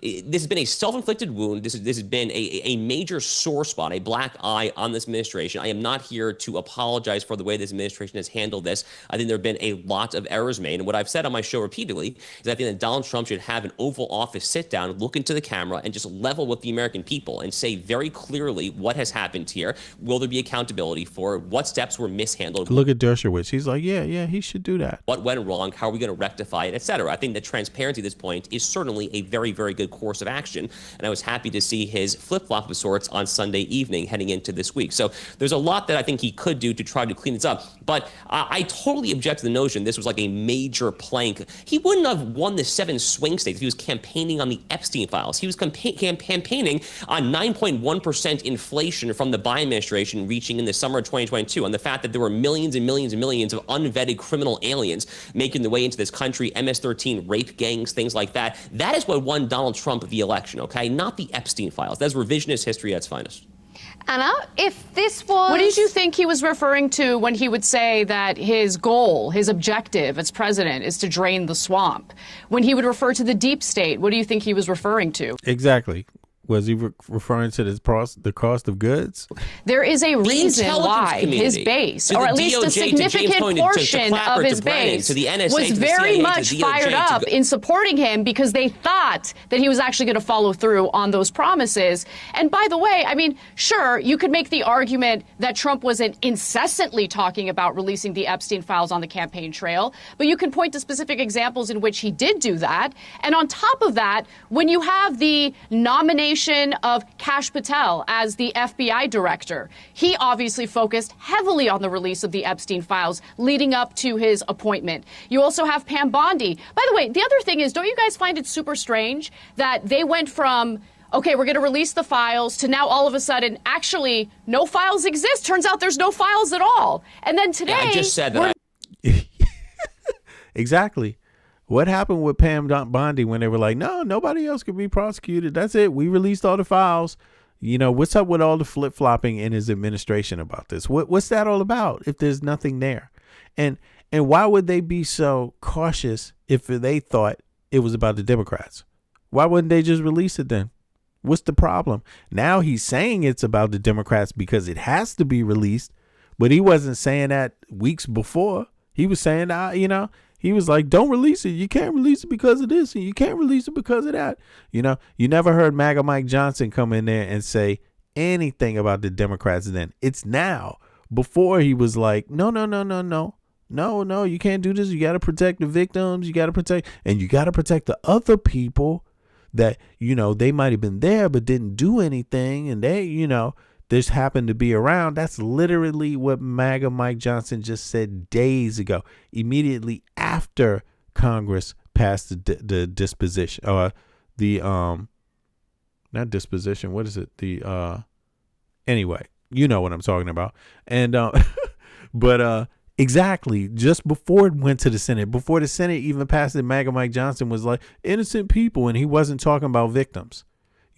So now they've changed the whole narrative. They're trying to get ahead of the narrative. Look, he's going to explain it right here. Watch this. Now learning that obviously there are files, and you have the House Oversight Committee releasing at least a portion of them. And I want to pour cold water on the notion that Larry Summers, there's no proof so far in what we've seen that he has raped anyone. So I want to be clear about that. However, the documents that have been released by the House Oversight Committee indicate that he was having an affair with a young woman he was tutoring.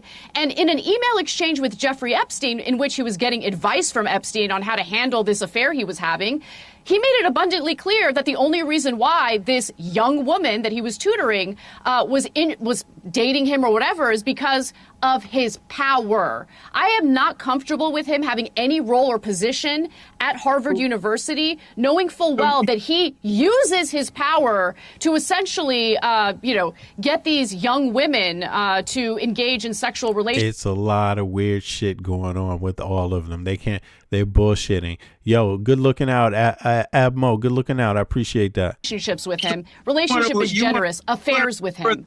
Alan? I want to make sure that Harvard fires every woman who has ever had an affair while she's married. The idea that it's not about the affair. It's about using your power the way that he used his power to have that affair.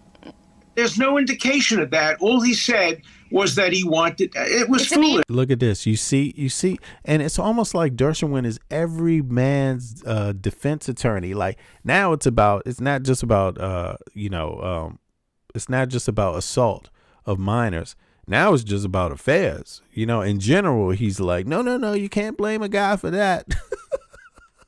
He's just cheating on his wife. But what is that? That's not immoral or any.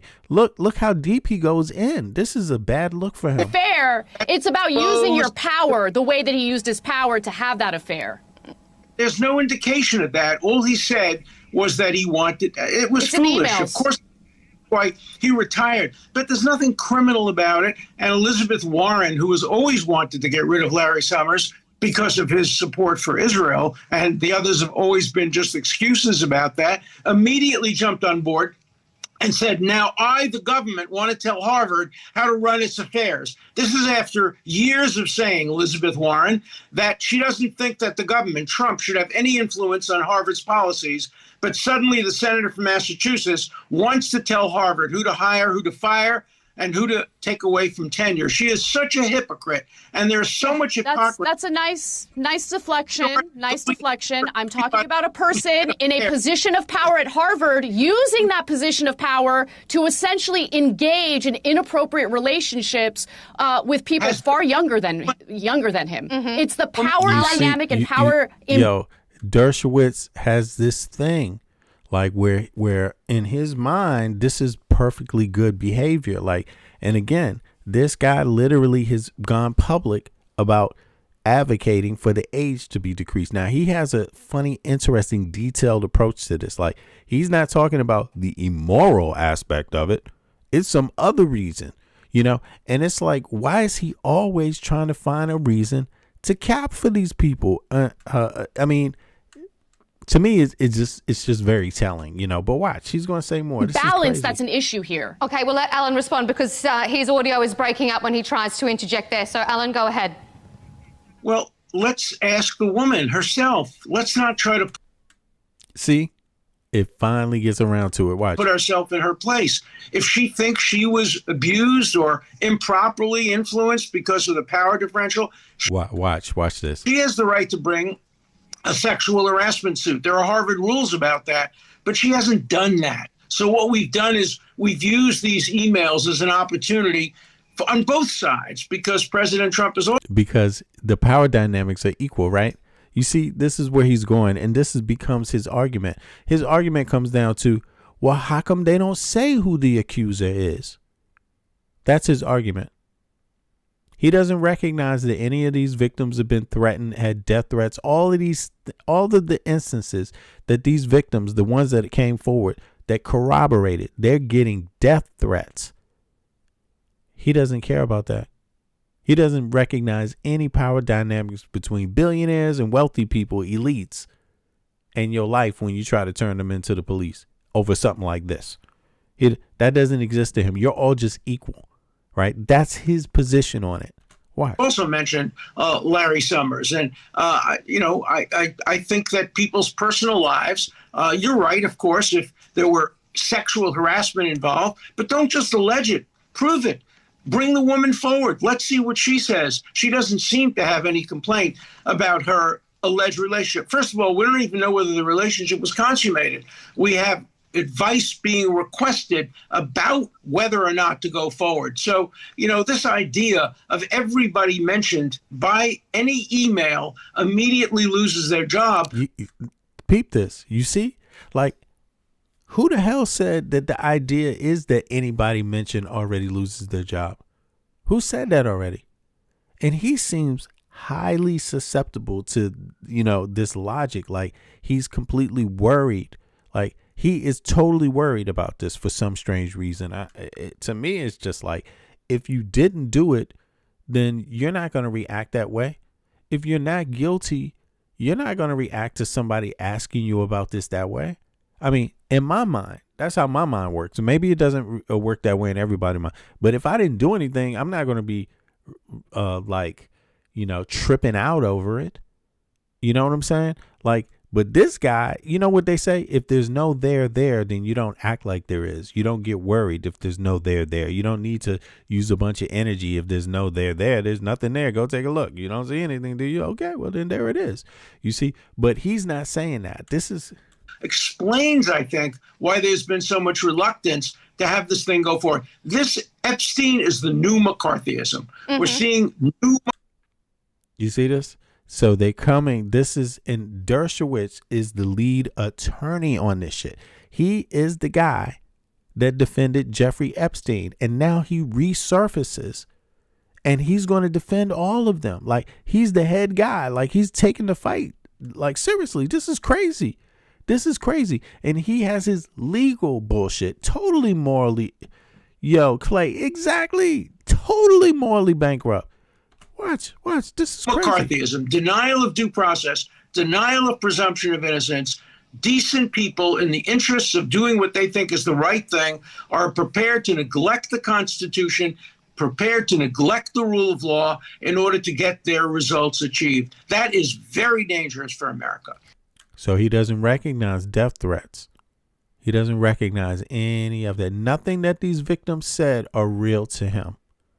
That's what this man is saying. He's not going to err on the side of caution. He's going to err on the side of good rich men. Like, literally, good rich men. And people lie all the time. Women lie all the time. That's literally his argument. Watch. I'm going to move us on to our next segment. This guy is in a moment, Anna. I want to ask justice. I want to ask you a question directly, Anna. It's the result of a lack of justice for the survivors for decades. That's what happens. It is for decades. And if Democrats were so keen on this transparency, why didn't they release the files when they were in office? Right. You see this? This is I guess a question that that was posed to the journalist, because obviously you've heard that question before, right? Yeah. Because they're garbage and they were part of the cover-up. That's why. Because there are also Democrats implicated in the Epstein files. That's why. This is not a partisan issue. This is I don't think that's true what she's saying. Now, there are Democrats in it, and I don't care who's in it. To me, it's not a Democrat or Republican thing in the first place. That's what I don't understand. Like, I know that there's a lot of people that genuinely are Democrats or Republicans that don't think the way that she's thinking people think. Like, there's plenty of Republicans that don't care if there's a Republican in it. They want it released. There's plenty of Democrats that don't care if there's a Democrat in it. They want it released, that have been calling for it to be released. Republicans and Democrats have been calling for it to be released. You see? And for some reason, it always kind of goes back to this thing. I believe that, the bottom line is this. There was no 100%. When you're prosecuting a case, and they did say Biden was prosecuting the case. I mean, under his administration, there was a case being prosecuted. And that's not today, right? That's 4 years ago, right? 4 or 3. Yeah, that's 4 years ago. The case was taken over. It came over from the Trump administration. You see what I mean? So there were ongoing cases. Now, obviously, you're not going to release the files if you got ongoing cases. You're not going to do that. But that's one argument to make when you're the one prosecuting Ghislaine Maxwell actively right then and there, that time. That's an argument to make. But Trump don't have that argument now. That was then. This is now. What argument might work for 4 years ago, you can't just transpose over to today and say, well, Biden did it that way, so why can't I? What the fuck? That's dumb. That's dumb, because the situation was different 4 years ago. That's why. Okay? And you can make a case for why they didn't get prosecuted in Florida. You could damn sure make a case for that, but you can't make a case to Biden because Biden didn't open up the cases. He didn't open up the case against against damn Jeffrey Epstein. That was Trump. You see what I mean? But Trump didn't prosecute Maxwell. He left that over to Biden. So she gets prosecuted, but then she makes appeals. So as long as you have the appeal process, what are you going to do? You see what I mean? Now, I don't know. I think the appeal process, I think that even ended in Trump's time when he just got back in office. That just recently ended. You heard about it. As soon as it ended, the second appeal, it went up to the Supreme Court. Everybody heard that. So there is an argument to be made. But once the Supreme Court says, nope, we ain't got nothing to do with that. It is what it is. It's what the lower court said. Appeal denied. They said we ain't going to take the case. So that was the second appeal. That mean, and when you know the second appeal is over, you know that means you could release anything. You have to make a decision. Is there more to prosecute here or not? This administration made the case to the public that there was nothing more to prosecute. That's when you can say, so release the files. That's it. You see what I mean? And I don't know. That's my take on it anyway. I'm not into this kind of like the Republicans and the Democrats. Yeah, sure. We know Republicans and Democrats are there, but I don't see the argument for saying they didn't have their hands full. They weren't prosecuting people. And Trump didn't. Who did Trump prosecute? The person he prosecuted died before he could get convicted, before he could even have a trial, before he could even speak.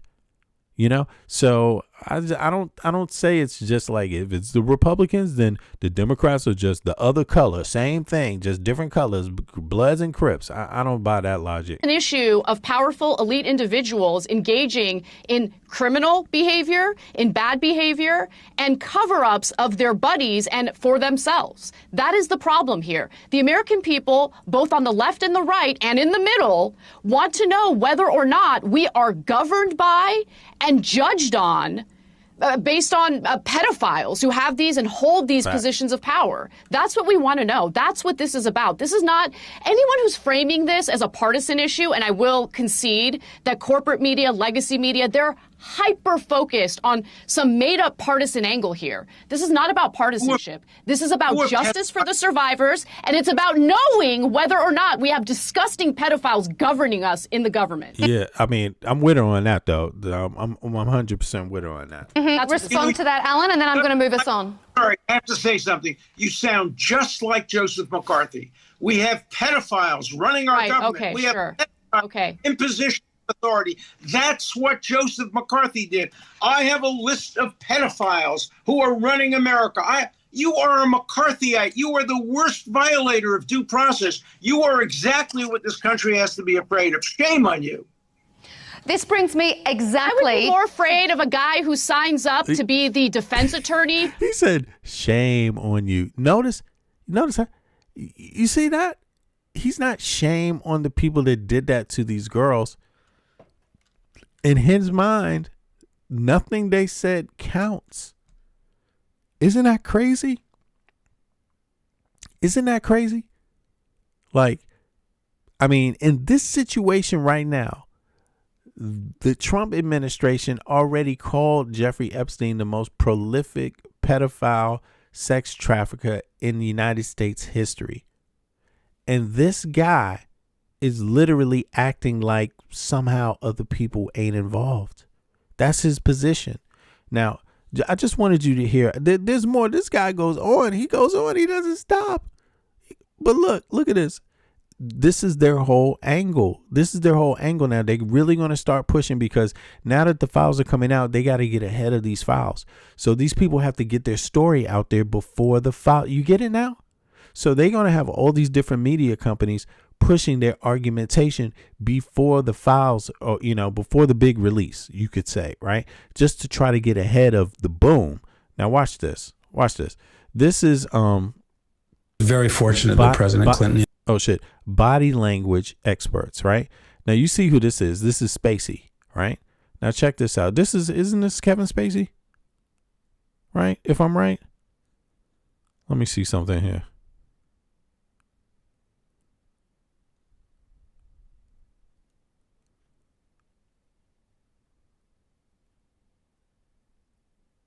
Is this Spacey? Yo, tell me.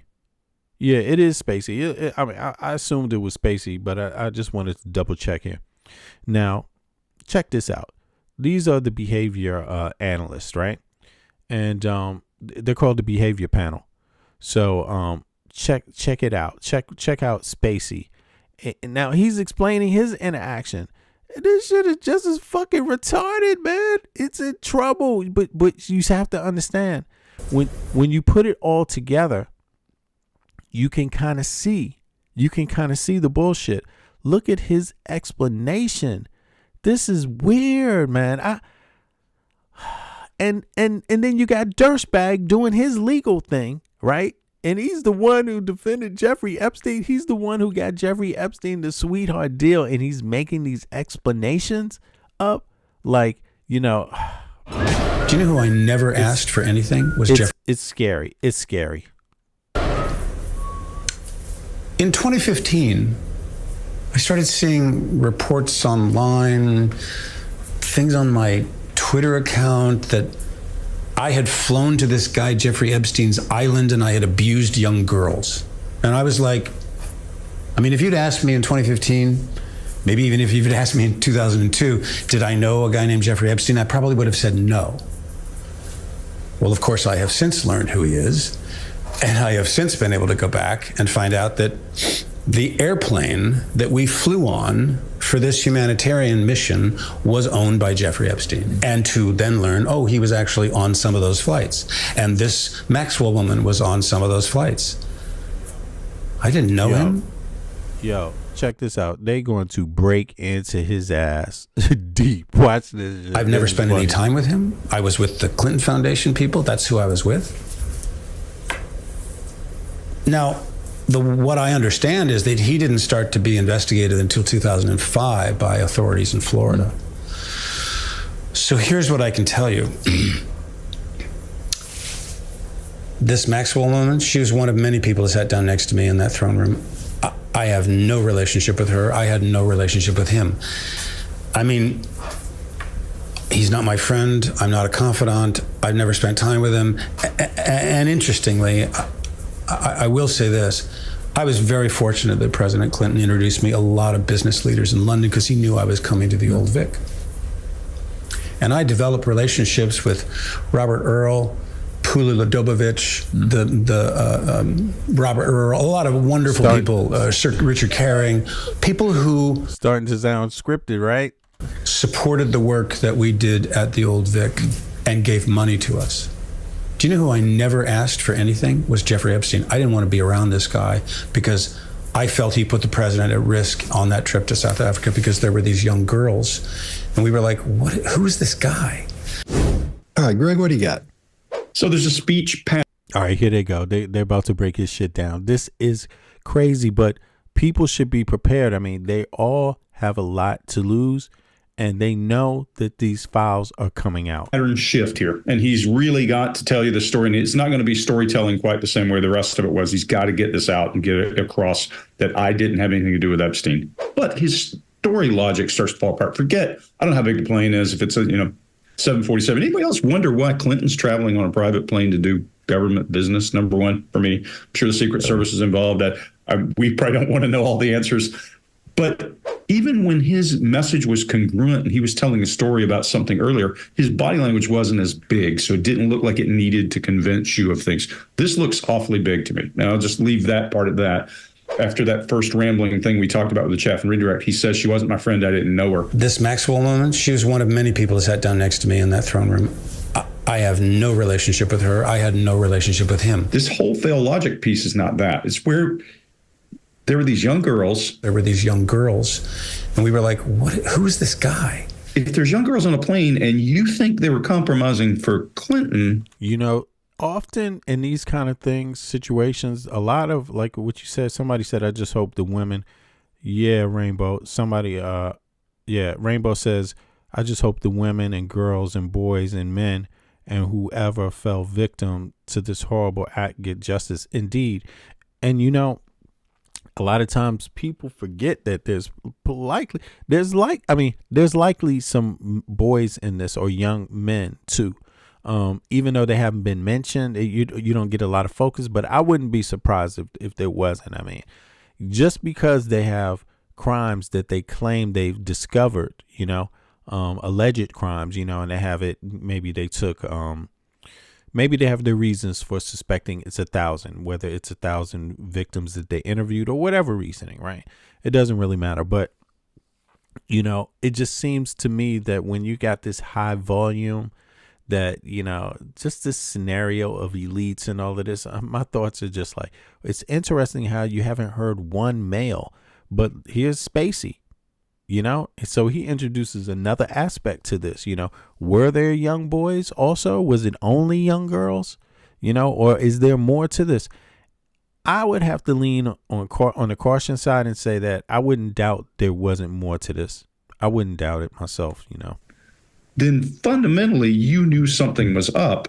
Why would you not ask, who's that guy? But he didn't ask who's that guy. Only later does he come back and have a logic flaw that says, I didn't like him because he brought these young girls on. The young girls would be the red flag, not this guy you don't know. I mean, look, we all know somebody who has an entourage that's a lot bigger than we are. We don't meet everybody's in the room with them when we go there. We all deal with that. That's possible. When you're on a plane and the guy comes up and he's got a bunch of young girls with him, now you're going, wait, what's that? There's a logic gap here, and only in listening to him talk do you get that. So Piers does a great job of not interrupting him, let him talk. This is entirely different than his behavior during the groping accusation or any of that. I have caressed people. I have been gentle with people. That is the way that I am. You're making a pass at someone. You don't want to be aggressive. He was clear. He had a linear progression to his thought process. It's not here. It's gone. This doesn't make sense and makes me really want to lean over and say, how'd you know he was endangering Bill Clinton? If you didn't know who he was, how'd you know? That was 2002. 2003, 2005. When did this happen? Oh, yeah, there were girls on the plane? Yeah, there were girls on the plane. How'd you leave that out when you were telling me the story about going to Africa and all that? You're not going to tell me unless I ask you. Chase, what do you got? Yeah, if somebody inappropriately maybe posted on his Twitter without him wanting them to do that, I at least hope that it was gentle and caressing. But here's how this story goes. Here's how this clip goes. I've never heard of him. I mean, if you'd asked me in 2015, maybe even if you'd asked me in 2002, did I know a guy named Jeffrey Epstein? I probably would have said no. He was on the plane. The airplane that we flew on for this humanitarian mission was owned by Jeffrey Epstein. And to then learn, oh, he was actually on some of those flights. Didn't know who they really were. I didn't know him. I've never spent any time with him. This Maxwell woman, she was one of many people that sat down next to me in that throne room. I have no relationship with her. I had no relationship with him. He had lots of girls on the plane or elsewhere. There were these young girls. He was a risk to the Clintons, so I didn't ask him for anything. Do you know who I never asked for anything? Was Jeffrey Epstein. I didn't want to be around this guy because I felt he put the president at risk. And finally, but I've never heard of him even after the events happened. I've never heard of him. Is how this clip starts out. He uses distancing language for this guy, Jeffrey Epstein. I had flown to this guy, Jeffrey Epstein's island. I didn't want to be around this guy. Who's this guy? This Max. It's very obvious he uses distancing language. I mean, it's so obvious, but I guess he has to have a way of explaining this. He has to do it. That it's irrational. It's irrational. You know that people are going to watch your explanation, dissect your explanation, but he's going to try it anyway. And it still comes off exactly like what it is. You can't fool everybody. You can go through the emotions and try to look for people to empathize with you or believe your facial expressions or these kind of things, but it's either going to work or people ain't going to buy it. And for logical reasons, not even that his acting is good, but it is not real, but it's good acting. But the whole shit he's trying to explain is illogical. So it's crazy. This guy, Jeffrey Epstein's island. I didn't want to be around this guy. Who's this guy? This Maxwell woman. And this Maxwell woman was on some of those flights. This Maxwell woman, she was one of many people that sat down next to me in that throne room. Distancing language. Only time that he does that. only time, when he's making denials about how close he and Epstein were, there's an unusual increase in blink rate. There's an increase in oxygen demand. So if you've subscribed to us for a while, you know what it means when someone breathes faster. But this is not an increase in breathing rate, but increases in the depth of breaths, taking way more deep breaths going on. And he's adding authority figures in the end of the clip here to bring credibility to the story, I think. And I developed relationships with Robert Earl, Puli Ladovich, Robert Earl, a lot of wonderful people, Sir Richard Caring. I'm not saying there's a huge relationship here, but something in this behavior is absolutely off about these denials. And I'm talking about the relationship between Epstein. Something's off. Just the denials about the proximity of their relationship. And the plane that Epstein used was a Boeing 727. If you've seen the inside of one of these, you know, especially a private one, you know that it's very intimate, and there is no way to avoid anyone on these planes, especially the person who owns it. And if you can imagine 12 people inside of a hotel room that... Exactly. 12 people inside of a hotel room. That's what it's like. You're just in the air. That's it. And he's acting like, you know, you could be in there and not even know who Epstein was. I don't know. That guy was over there. You know, he was just with some little girls. I never interacted with him. Wow. And how long was that airplane ride? That airplane ride was across the ocean and shit. You know what I'm saying? Yo, how long was it? I gotta, anyway, let's hear some only more. Has a couple couches and chairs. Then imagine them all inside that hotel room for 7 or 8 hours straight. 7 or 8 hours straight. What is this? But he goes out there and caps like this, man. But why am I surprised? You know what I'm saying? I mean, I'm not surprised. I know people do that for lesser reasons, you know, cap for shit all the time for more pettier reasons. But this, you're going on international TV to cap like that. That's an international failure on video. That's what I don't understand. Why even do the interview? Like, why do it if there's a chance that, you know, people can tell you're faking? Why do it? But I guess when you're used to acting and you're used to lying, you will just keep doing it again and again until you get caught. You can't stop. If you know, there are people like that too, I guess. Going across the Atlantic Ocean, getting to know people would be inevitable if you're even remotely social, and traveling with the Clinton family would almost require it. That's all I got. Scott? Hey, panelists. Yeah. So that was hold on, let me see here. Boom. That was an interesting take on that. Now, let's see here. Here they go. And for Aura to start. Here we go. He does some more splaining, spacey splaining. This shit don't look. This shit is crazy, man. Hold on. Right out of the gate when he comes out of there. And I think we're actually seeing real acting here. And that's why it looks so fake.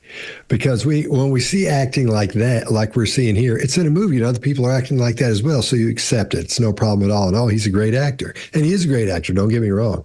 But this is acting in there. So quite often all of us get asked, if there's an actor, like we were talking about, somebody was on here talking about earlier, maybe it was Chase. If somebody is an actor, can they lie to you in an interrogation? You wouldn't know? No. And this is why you're seeing a great example of it, because it looks like acting every time. So when he answers the first part, he looks away, which gives peers and the audience permission to see him be confused and to be frustrated and understand, you know, what? It's almost like he thinks he's in front of the actual film on the film set when he's doing that, you know, because the camera might have a different angle and they can catch it in a way to where it looks more believable than it is. You know what I'm saying? From another angle, you can see how phony it looks. But from this angle, it looks great. You know, nah, sorry, we got you straight on here. It doesn't look right. Yeah, that's confused. So when he answers the first part, he looks away, which gives peers and the audience permission to see him be confused and to be frustrated and understand, you know, what now? That kind of thing. So That's really bad acting there as well. At the end, he tries to make it sound like everybody was against this creepy guy. What's his name? Epstein. We were like, what? Who's this guy? So he makes it look like he's not the only one, but everybody was doing that. Everybody felt that way. And one thing that made me think that he spent a lot more time with him than he's saying he did, because he said than the one or two times he says, "Do you know who I never asked for anything?" Was Jeffrey Epstein. Wow. Yep. That, he offered that up. Like, what is that supposed to convince you of? Like, you know who I would never ask anything from? Epstein. So, yeah, you would think like, oh, okay, so maybe you're not associated with him, right? Because it's normal to ask people for stuff if you're around them, right? If they're your friends, if they're people you hang out with, right? So that's designed to make you feel like, oh, okay, that's normal because he doesn't hang out with him. That makes sense. Me think that he spent a lot more time with him than he's saying he did, because he said than the one or two times he says, "Do you know who I never asked for anything?" Was Jeffrey Epstein. Why would you be in a position to ask him for anything? Exactly. Why would you be in a position to ask him for anything? That's the question. Especially somebody you don't know, have never been introduced to. Why would you ask him anything? Why would that even? Exactly. See, they have him busted. They have him cold busted. Just right there. That he played himself. But he did, because he said then he was doing that. Everybody felt that way. And one thing that made me think that he spent a lot more time with him than he's saying he did, because he said than the one or two times he says, "Do you know who I never asked for anything?" Was Jeffrey Epstein. Why would you be in a position to ask him for anything? And especially somebody you don't know, have never been introduced to. Why would you ask him anything? Why would that even come up? So I think it was a little bit too far on his list of things. He had to check that off, and he'd been through it so much and just kept trying to remember what he was saying. I think he must have left something out that would go before that. Damn, this is a deep understanding of this lying ass pathology here. They all have their different angles on the body language and the psychology behind it and the words. Some of it's body language, others are words experts, or some are both, right? But that's some expert breakdown right there, But hold on, because that just makes him look goofy. That doesn't work. Mark, what do you got? Yeah, I wish I could square the logic on this one, but it's unsquareable. And what's lovely for me is he starts off this whole piece with the frame of and interestingly, he says, which is very kind of Prince Andrew, ironically, and interestingly. Well, no, we're interested in all of this. Not a part of this is more interesting than another part. Why do you want me to focus on this as being the interesting part? Like, you've gone deep into this, so I don't have to, because you've gone, oh, this is very interesting what happened here. So I've looked very closely at this. Don't you look any closer. It's illogical. He starts with, did I know a guy named Jeffrey Epstein? I probably would have said no.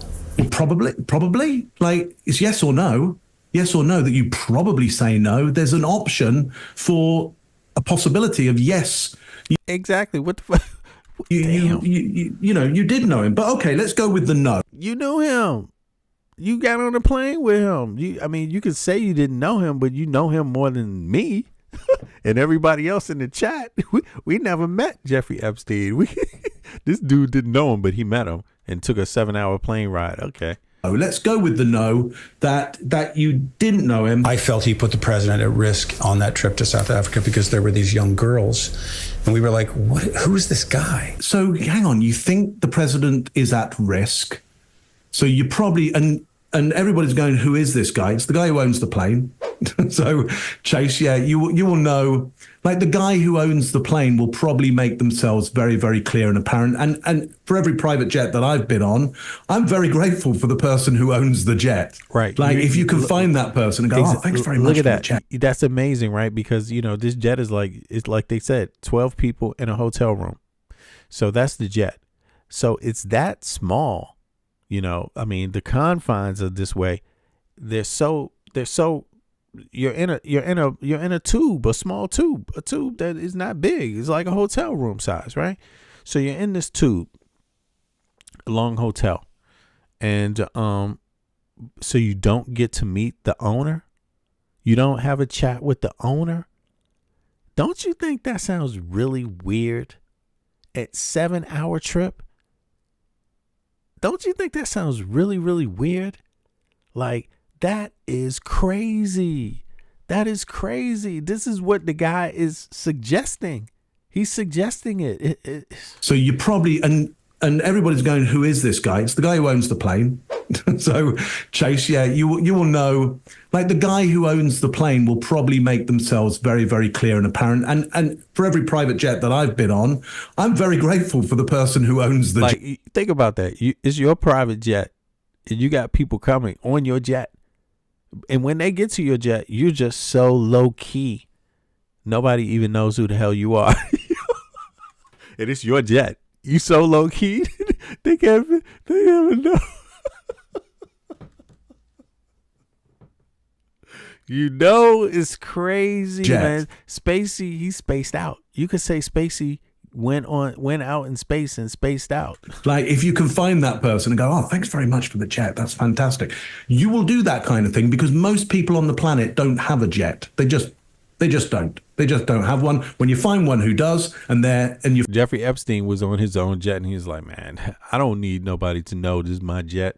I don't even want people to know. I'm not interested. You know, it's my jet, but I don't want to talk to them to see how they react to that fact.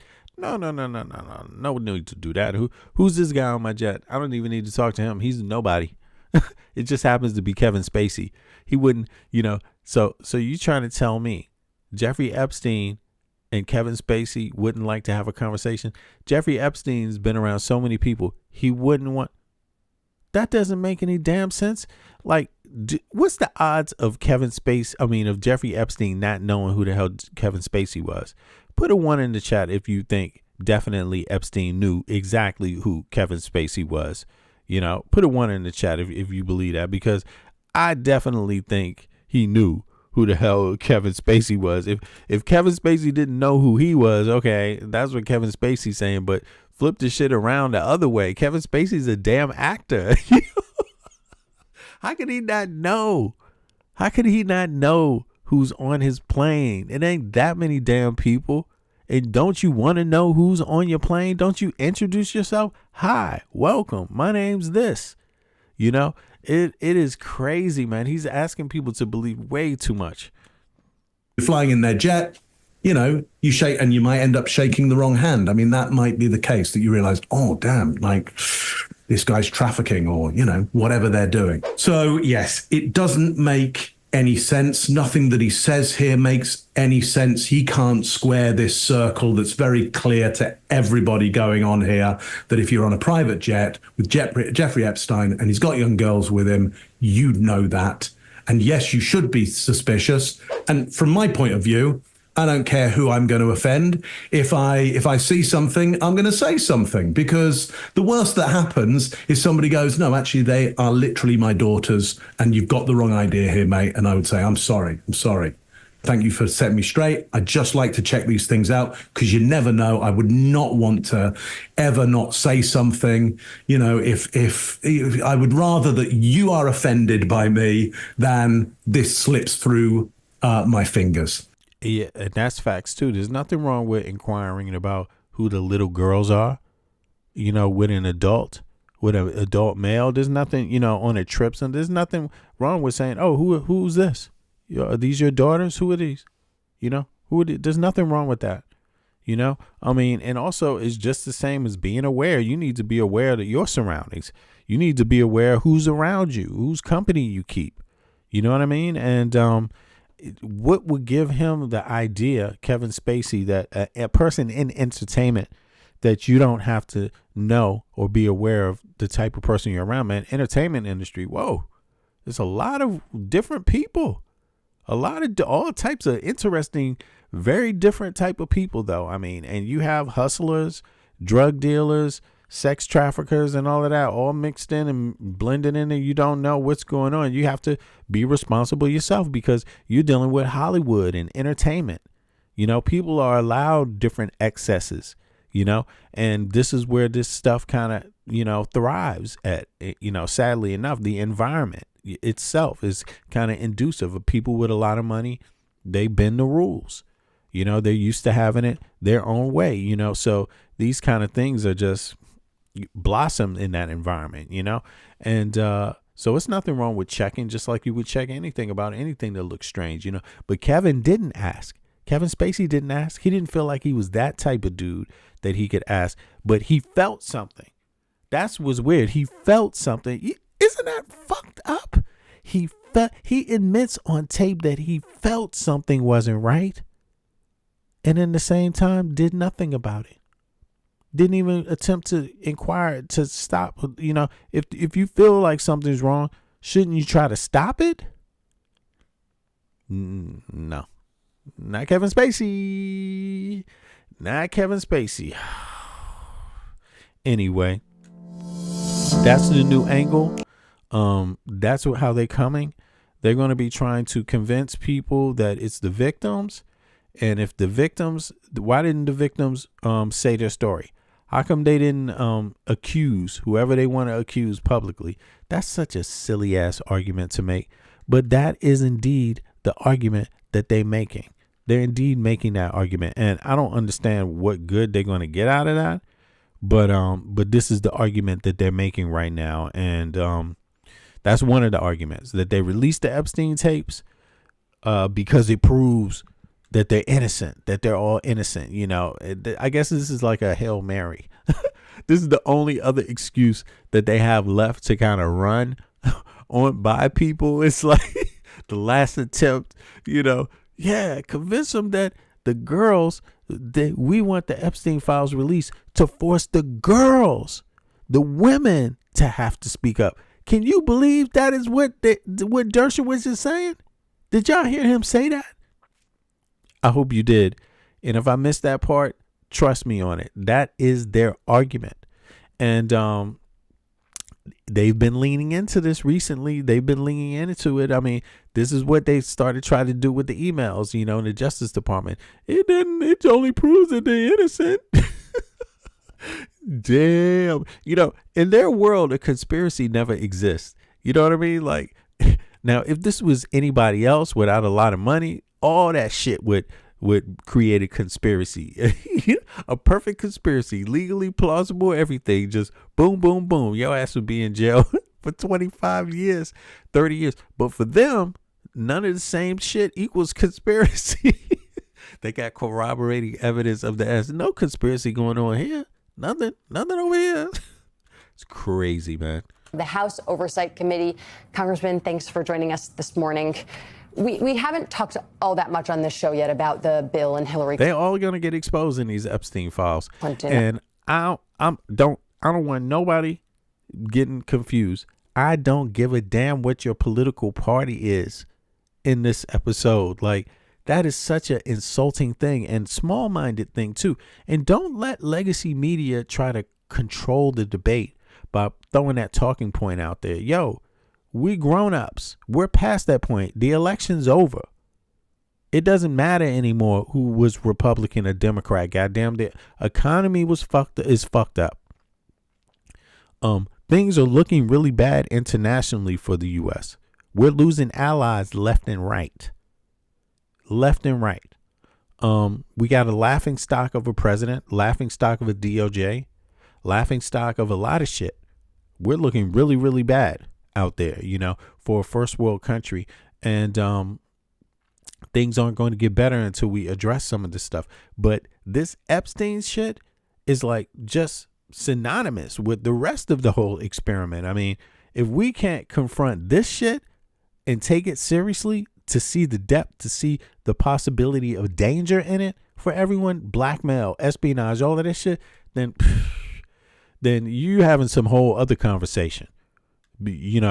Republicans, Republican people, MAGA people, you are in danger. Democrat people, you are in danger. Independent people, you are in danger. And something in them files is how you solve that danger.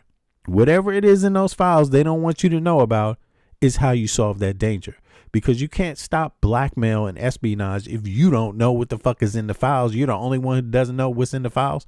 How are you going to stop espionage then? How are you going to demand justice if you're not even allowed to know what's in the fucking files? You know? Of this all, what exactly does James Comer want to learn from them? And when you have the opportunity to sit down with them at the end of next month, what do you want to? Look, if you let's say you're caught in videos with little girls. Somebody asked, "What are you in danger of?" Chris, let's say you caught in a video with little girls. Hopefully that won't happen or never happened to you before. But let's say, as an example, somebody has video. You get a new job, Chris. You move on with your life. Somebody that has that video comes along. Let's say you become a congressperson.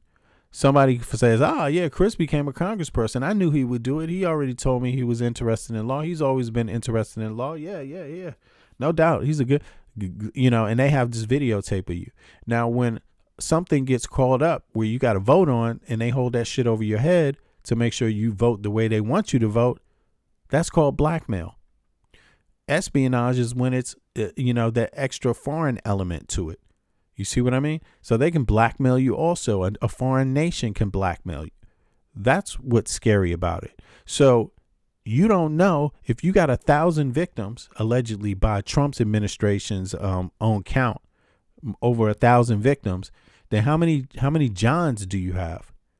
You got to multiply that, because if you listen to the average victim, they've been with multiple people, so you have to multiply that 1,000, right?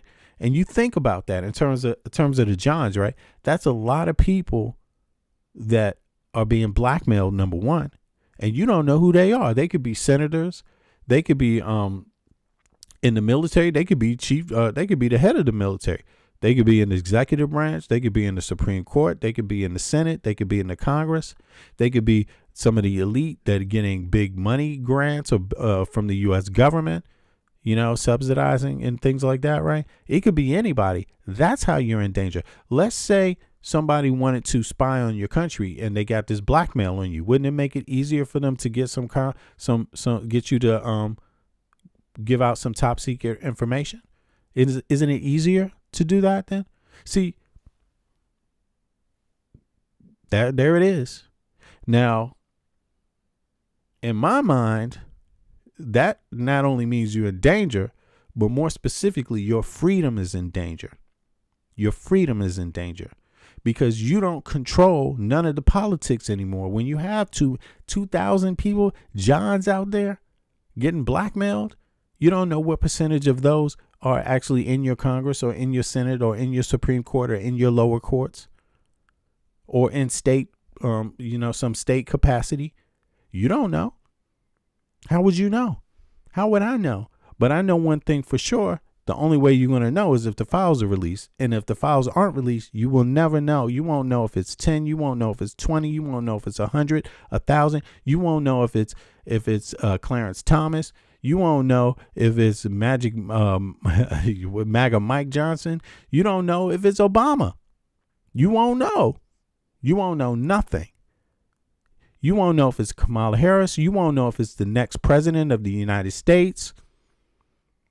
You won't know if it's the next anything, head of the chief justices, right? You don't know if it's the just any branch of government. You don't know, and that's what people have been faced with. Now, one thing you do know is that Elon Musk was in those files.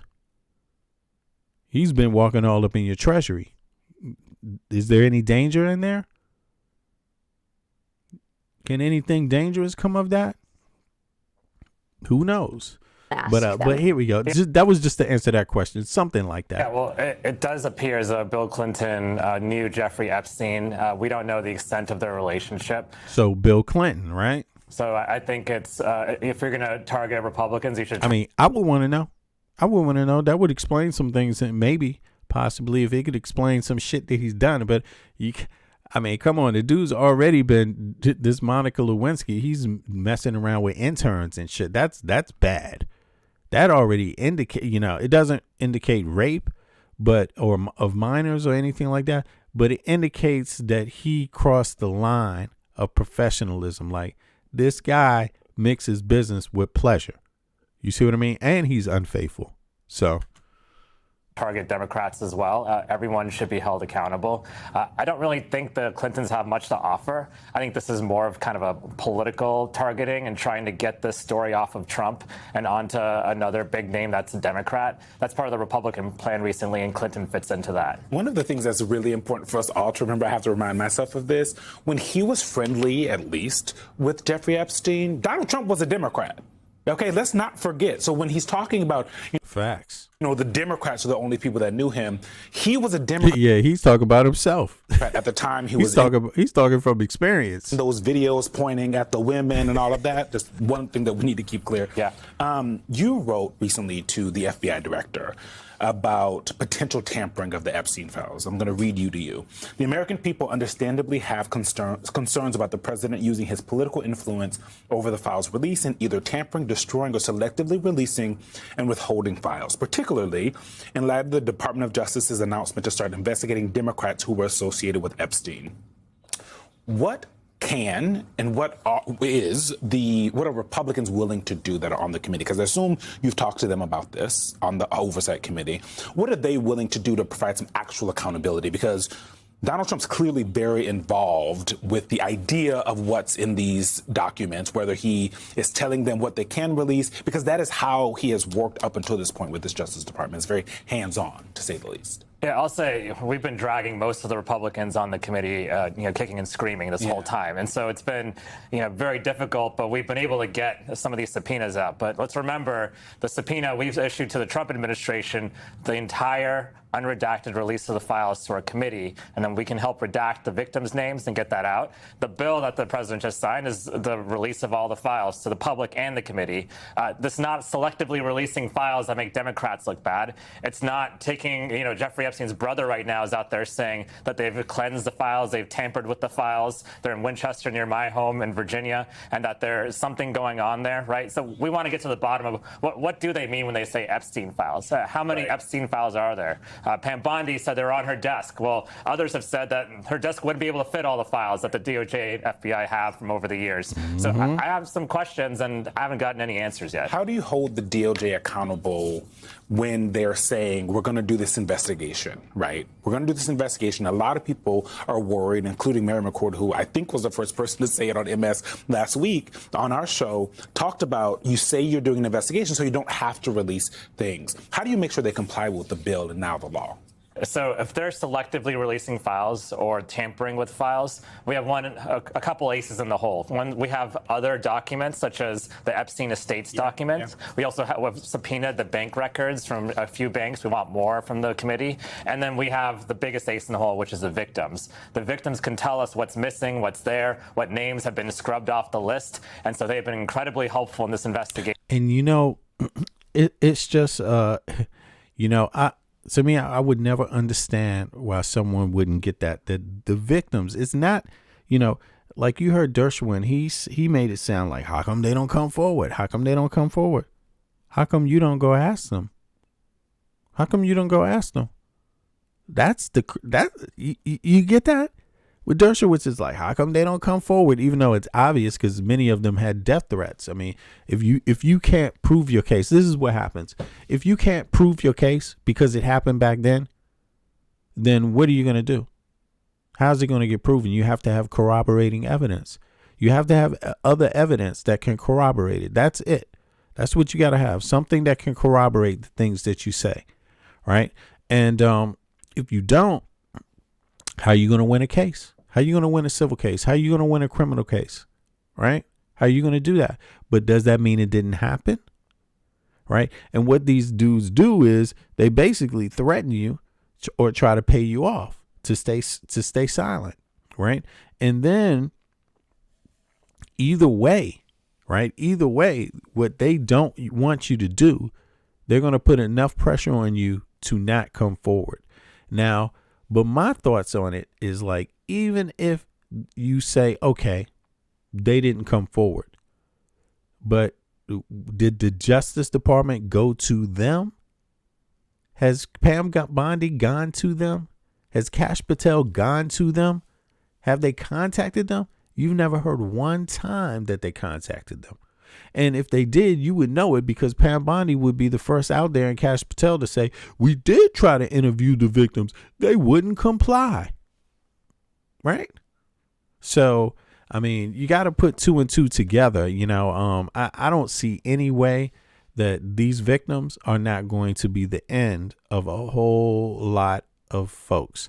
And not that they don't need to have an end, but it's going to be the exposure of a whole lot of men, and in some high places. And, I'm all for it. I'm all for it. I don't see any contradiction in it. It's corruption. It's a form of corruption. And if you don't root out corruption, it decays your country, and it creates problems. And, it creates big problems, because these things don't stand alone. These people aren't just it's not just that they're molesting and trafficking little girls.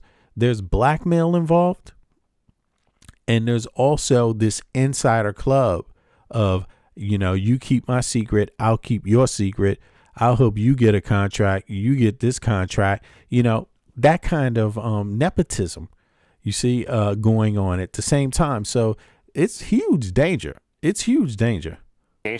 So we will know if the Justice Department is playing games with us. Why haven't the victims just directly released the documents that they have access to? Lawsuits and putting them at a huge risk. And so they want to help us work backwards to get to the names, rather than telling us all the names themselves. And, we have many victims. Not all of them have come forward. Over 1,000 victims, right? And so, of the ones that have come forward, they don't know all the information. Some people don't care how many victims you have, they came forward. They just don't care. You know what I mean? They're going to make an excuse why all 1,000 could be lying. Literally. Themselves either, and they want the documents on themselves too. The Justice Department never released their own files and their own information to them, and so they have a lot of questions too. I want to get to Ghislaine Maxwell. She's a convicted sex trafficker. She was moved to this minimum security prison, and the Atlantic, got a hold of some of obtained emails and info from anonymous sources about the treatment that she's getting there, that she's receiving visitors privately in the prison chapel instead of the regular visitation space her lawyer has gained off. Yeah, and this is Trump. So Trump calls it a hoax. It's a Democrat hoax. So the Epstein files, they're a Democrat hoax as far as Trump is concerned. And that's who the DOJ backs up. At the same time, they're looking for crimes. They're now looking for crimes again. They weren't before. They said there was no other crimes before. They went on record in front of the damn Senate and said there's no crimes. This all done. There's no evidence of any crimes. Pam Bondi and Cash Patel. And now, Ghislaine Maxwell is on her way out because it's a hoax, right? Yeah.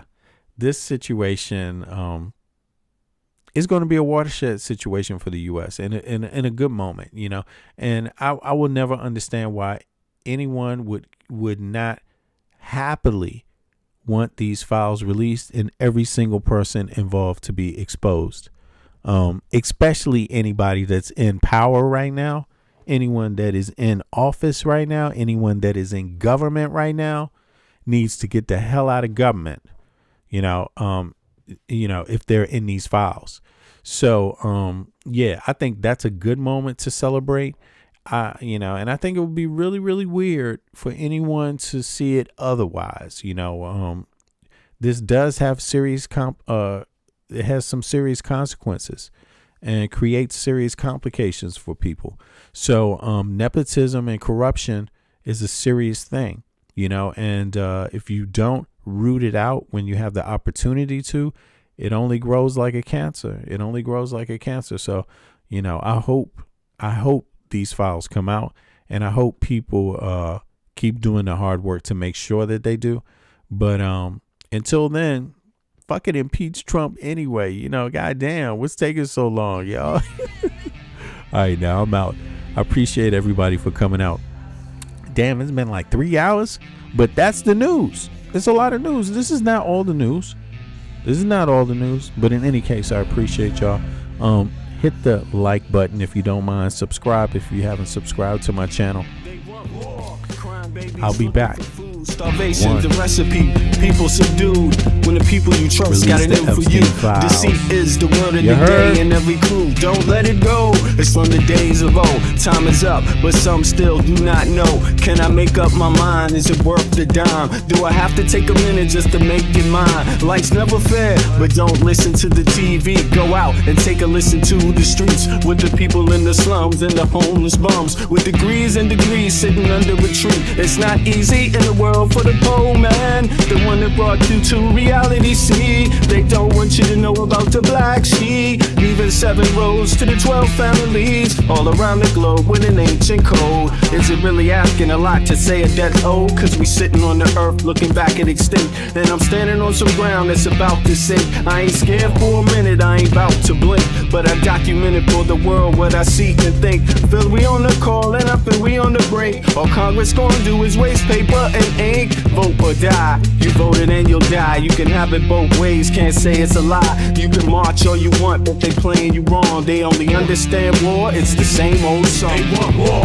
all they really want is a war. Diversionary tactic to make the big score. The diamonds in the morning, you know they want more, but they wanna keep you low, so they manifest the war. War, all they really want is a war. Diversionary tactic to make the big score. The diamonds in the morning, you know they want more, but they wanna keep you low, so they manifest the war. Like a lotus coming out of the mud with colors, I create envy in those with power but jealous. I unify the poor with my song, the hell with the others. Descended the way they treat indigenous brothers, cause I understand we link forever. They try to hate us even though that we keep it together. I'm not talking about controlling the air or the weather. I'm talking about maintaining the truth, the high endeavor. A rebel drops bombs in the midst of trouble. The free world counterattack and now there's double. But nature gets the shit in a way to settle. If you stop the machines for a minute you might hear, but they won't cause the TV's whisper in the ear. And capitalism has eyes that don't tear, and they cloud up and get crazy and won't steer. And like an ab,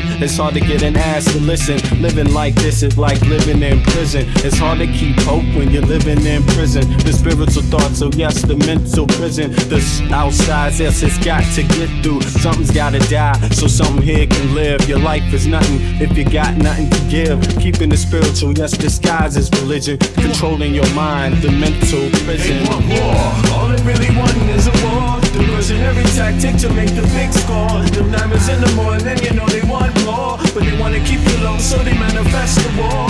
War, all they really want is a war. Diversionary tactic to make the big score. The diamonds in the morning, you know they want more, but they wanna keep you low, so they manifest the war.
Sometimes I think about, does love still exist? Yeah, I have my doubts. On the street, I check out how brothers be living. Yo, let's just say, kid, it ain't no Thanksgiving. We got people shooting dope, ain't never heard of hope. We got others with the gat and the brothers with the fucking scope. As I enter the project center rec rooms, some brothers might see the doom.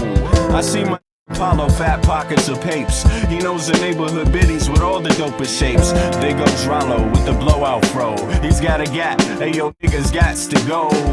No show is live with narrating, fuck Memorex. My nigga Got at Apollo's chest. One slug blasted out, down boy died. Now show me some love, kid. It sounds like a fucking yes, you lie. know the struggle goes on. People trying to survive, hold on. But we know it's been so long.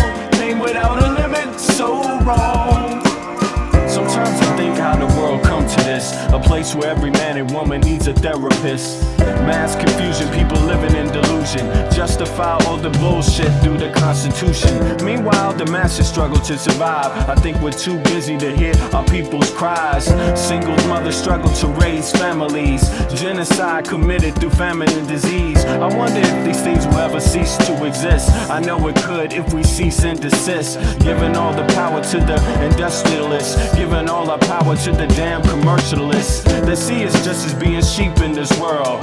They want us to do what we're told, like boys and girls. Oh God, I wanna live another day so I can help provide equality And this yes, you day. know the struggle goes on. People trying to survive, hold on. Though we know it's been so long. Pain without a limit, so wrong. Everybody around the globe, open up your earlobe, your third eye, and then decipher the code. Through knowledge, understanding, then bring love into the concept instead of bling bling. Truth instead of biased educational methods. Twisting, contorting God's message of love for every human being. Listen, motherfucker, don't you hear the screams? It's time to do much more than talk, debate, and spread hate. We need to think and at the same time investigate. Understand what our actions may create. Before continuing the cycle we procreate. We can clone humans, but at the same time we can't feed humans. The future of man is actually looming. It's really depressing, it's true. And yes, you know the struggle goes on. People trying to survive, hold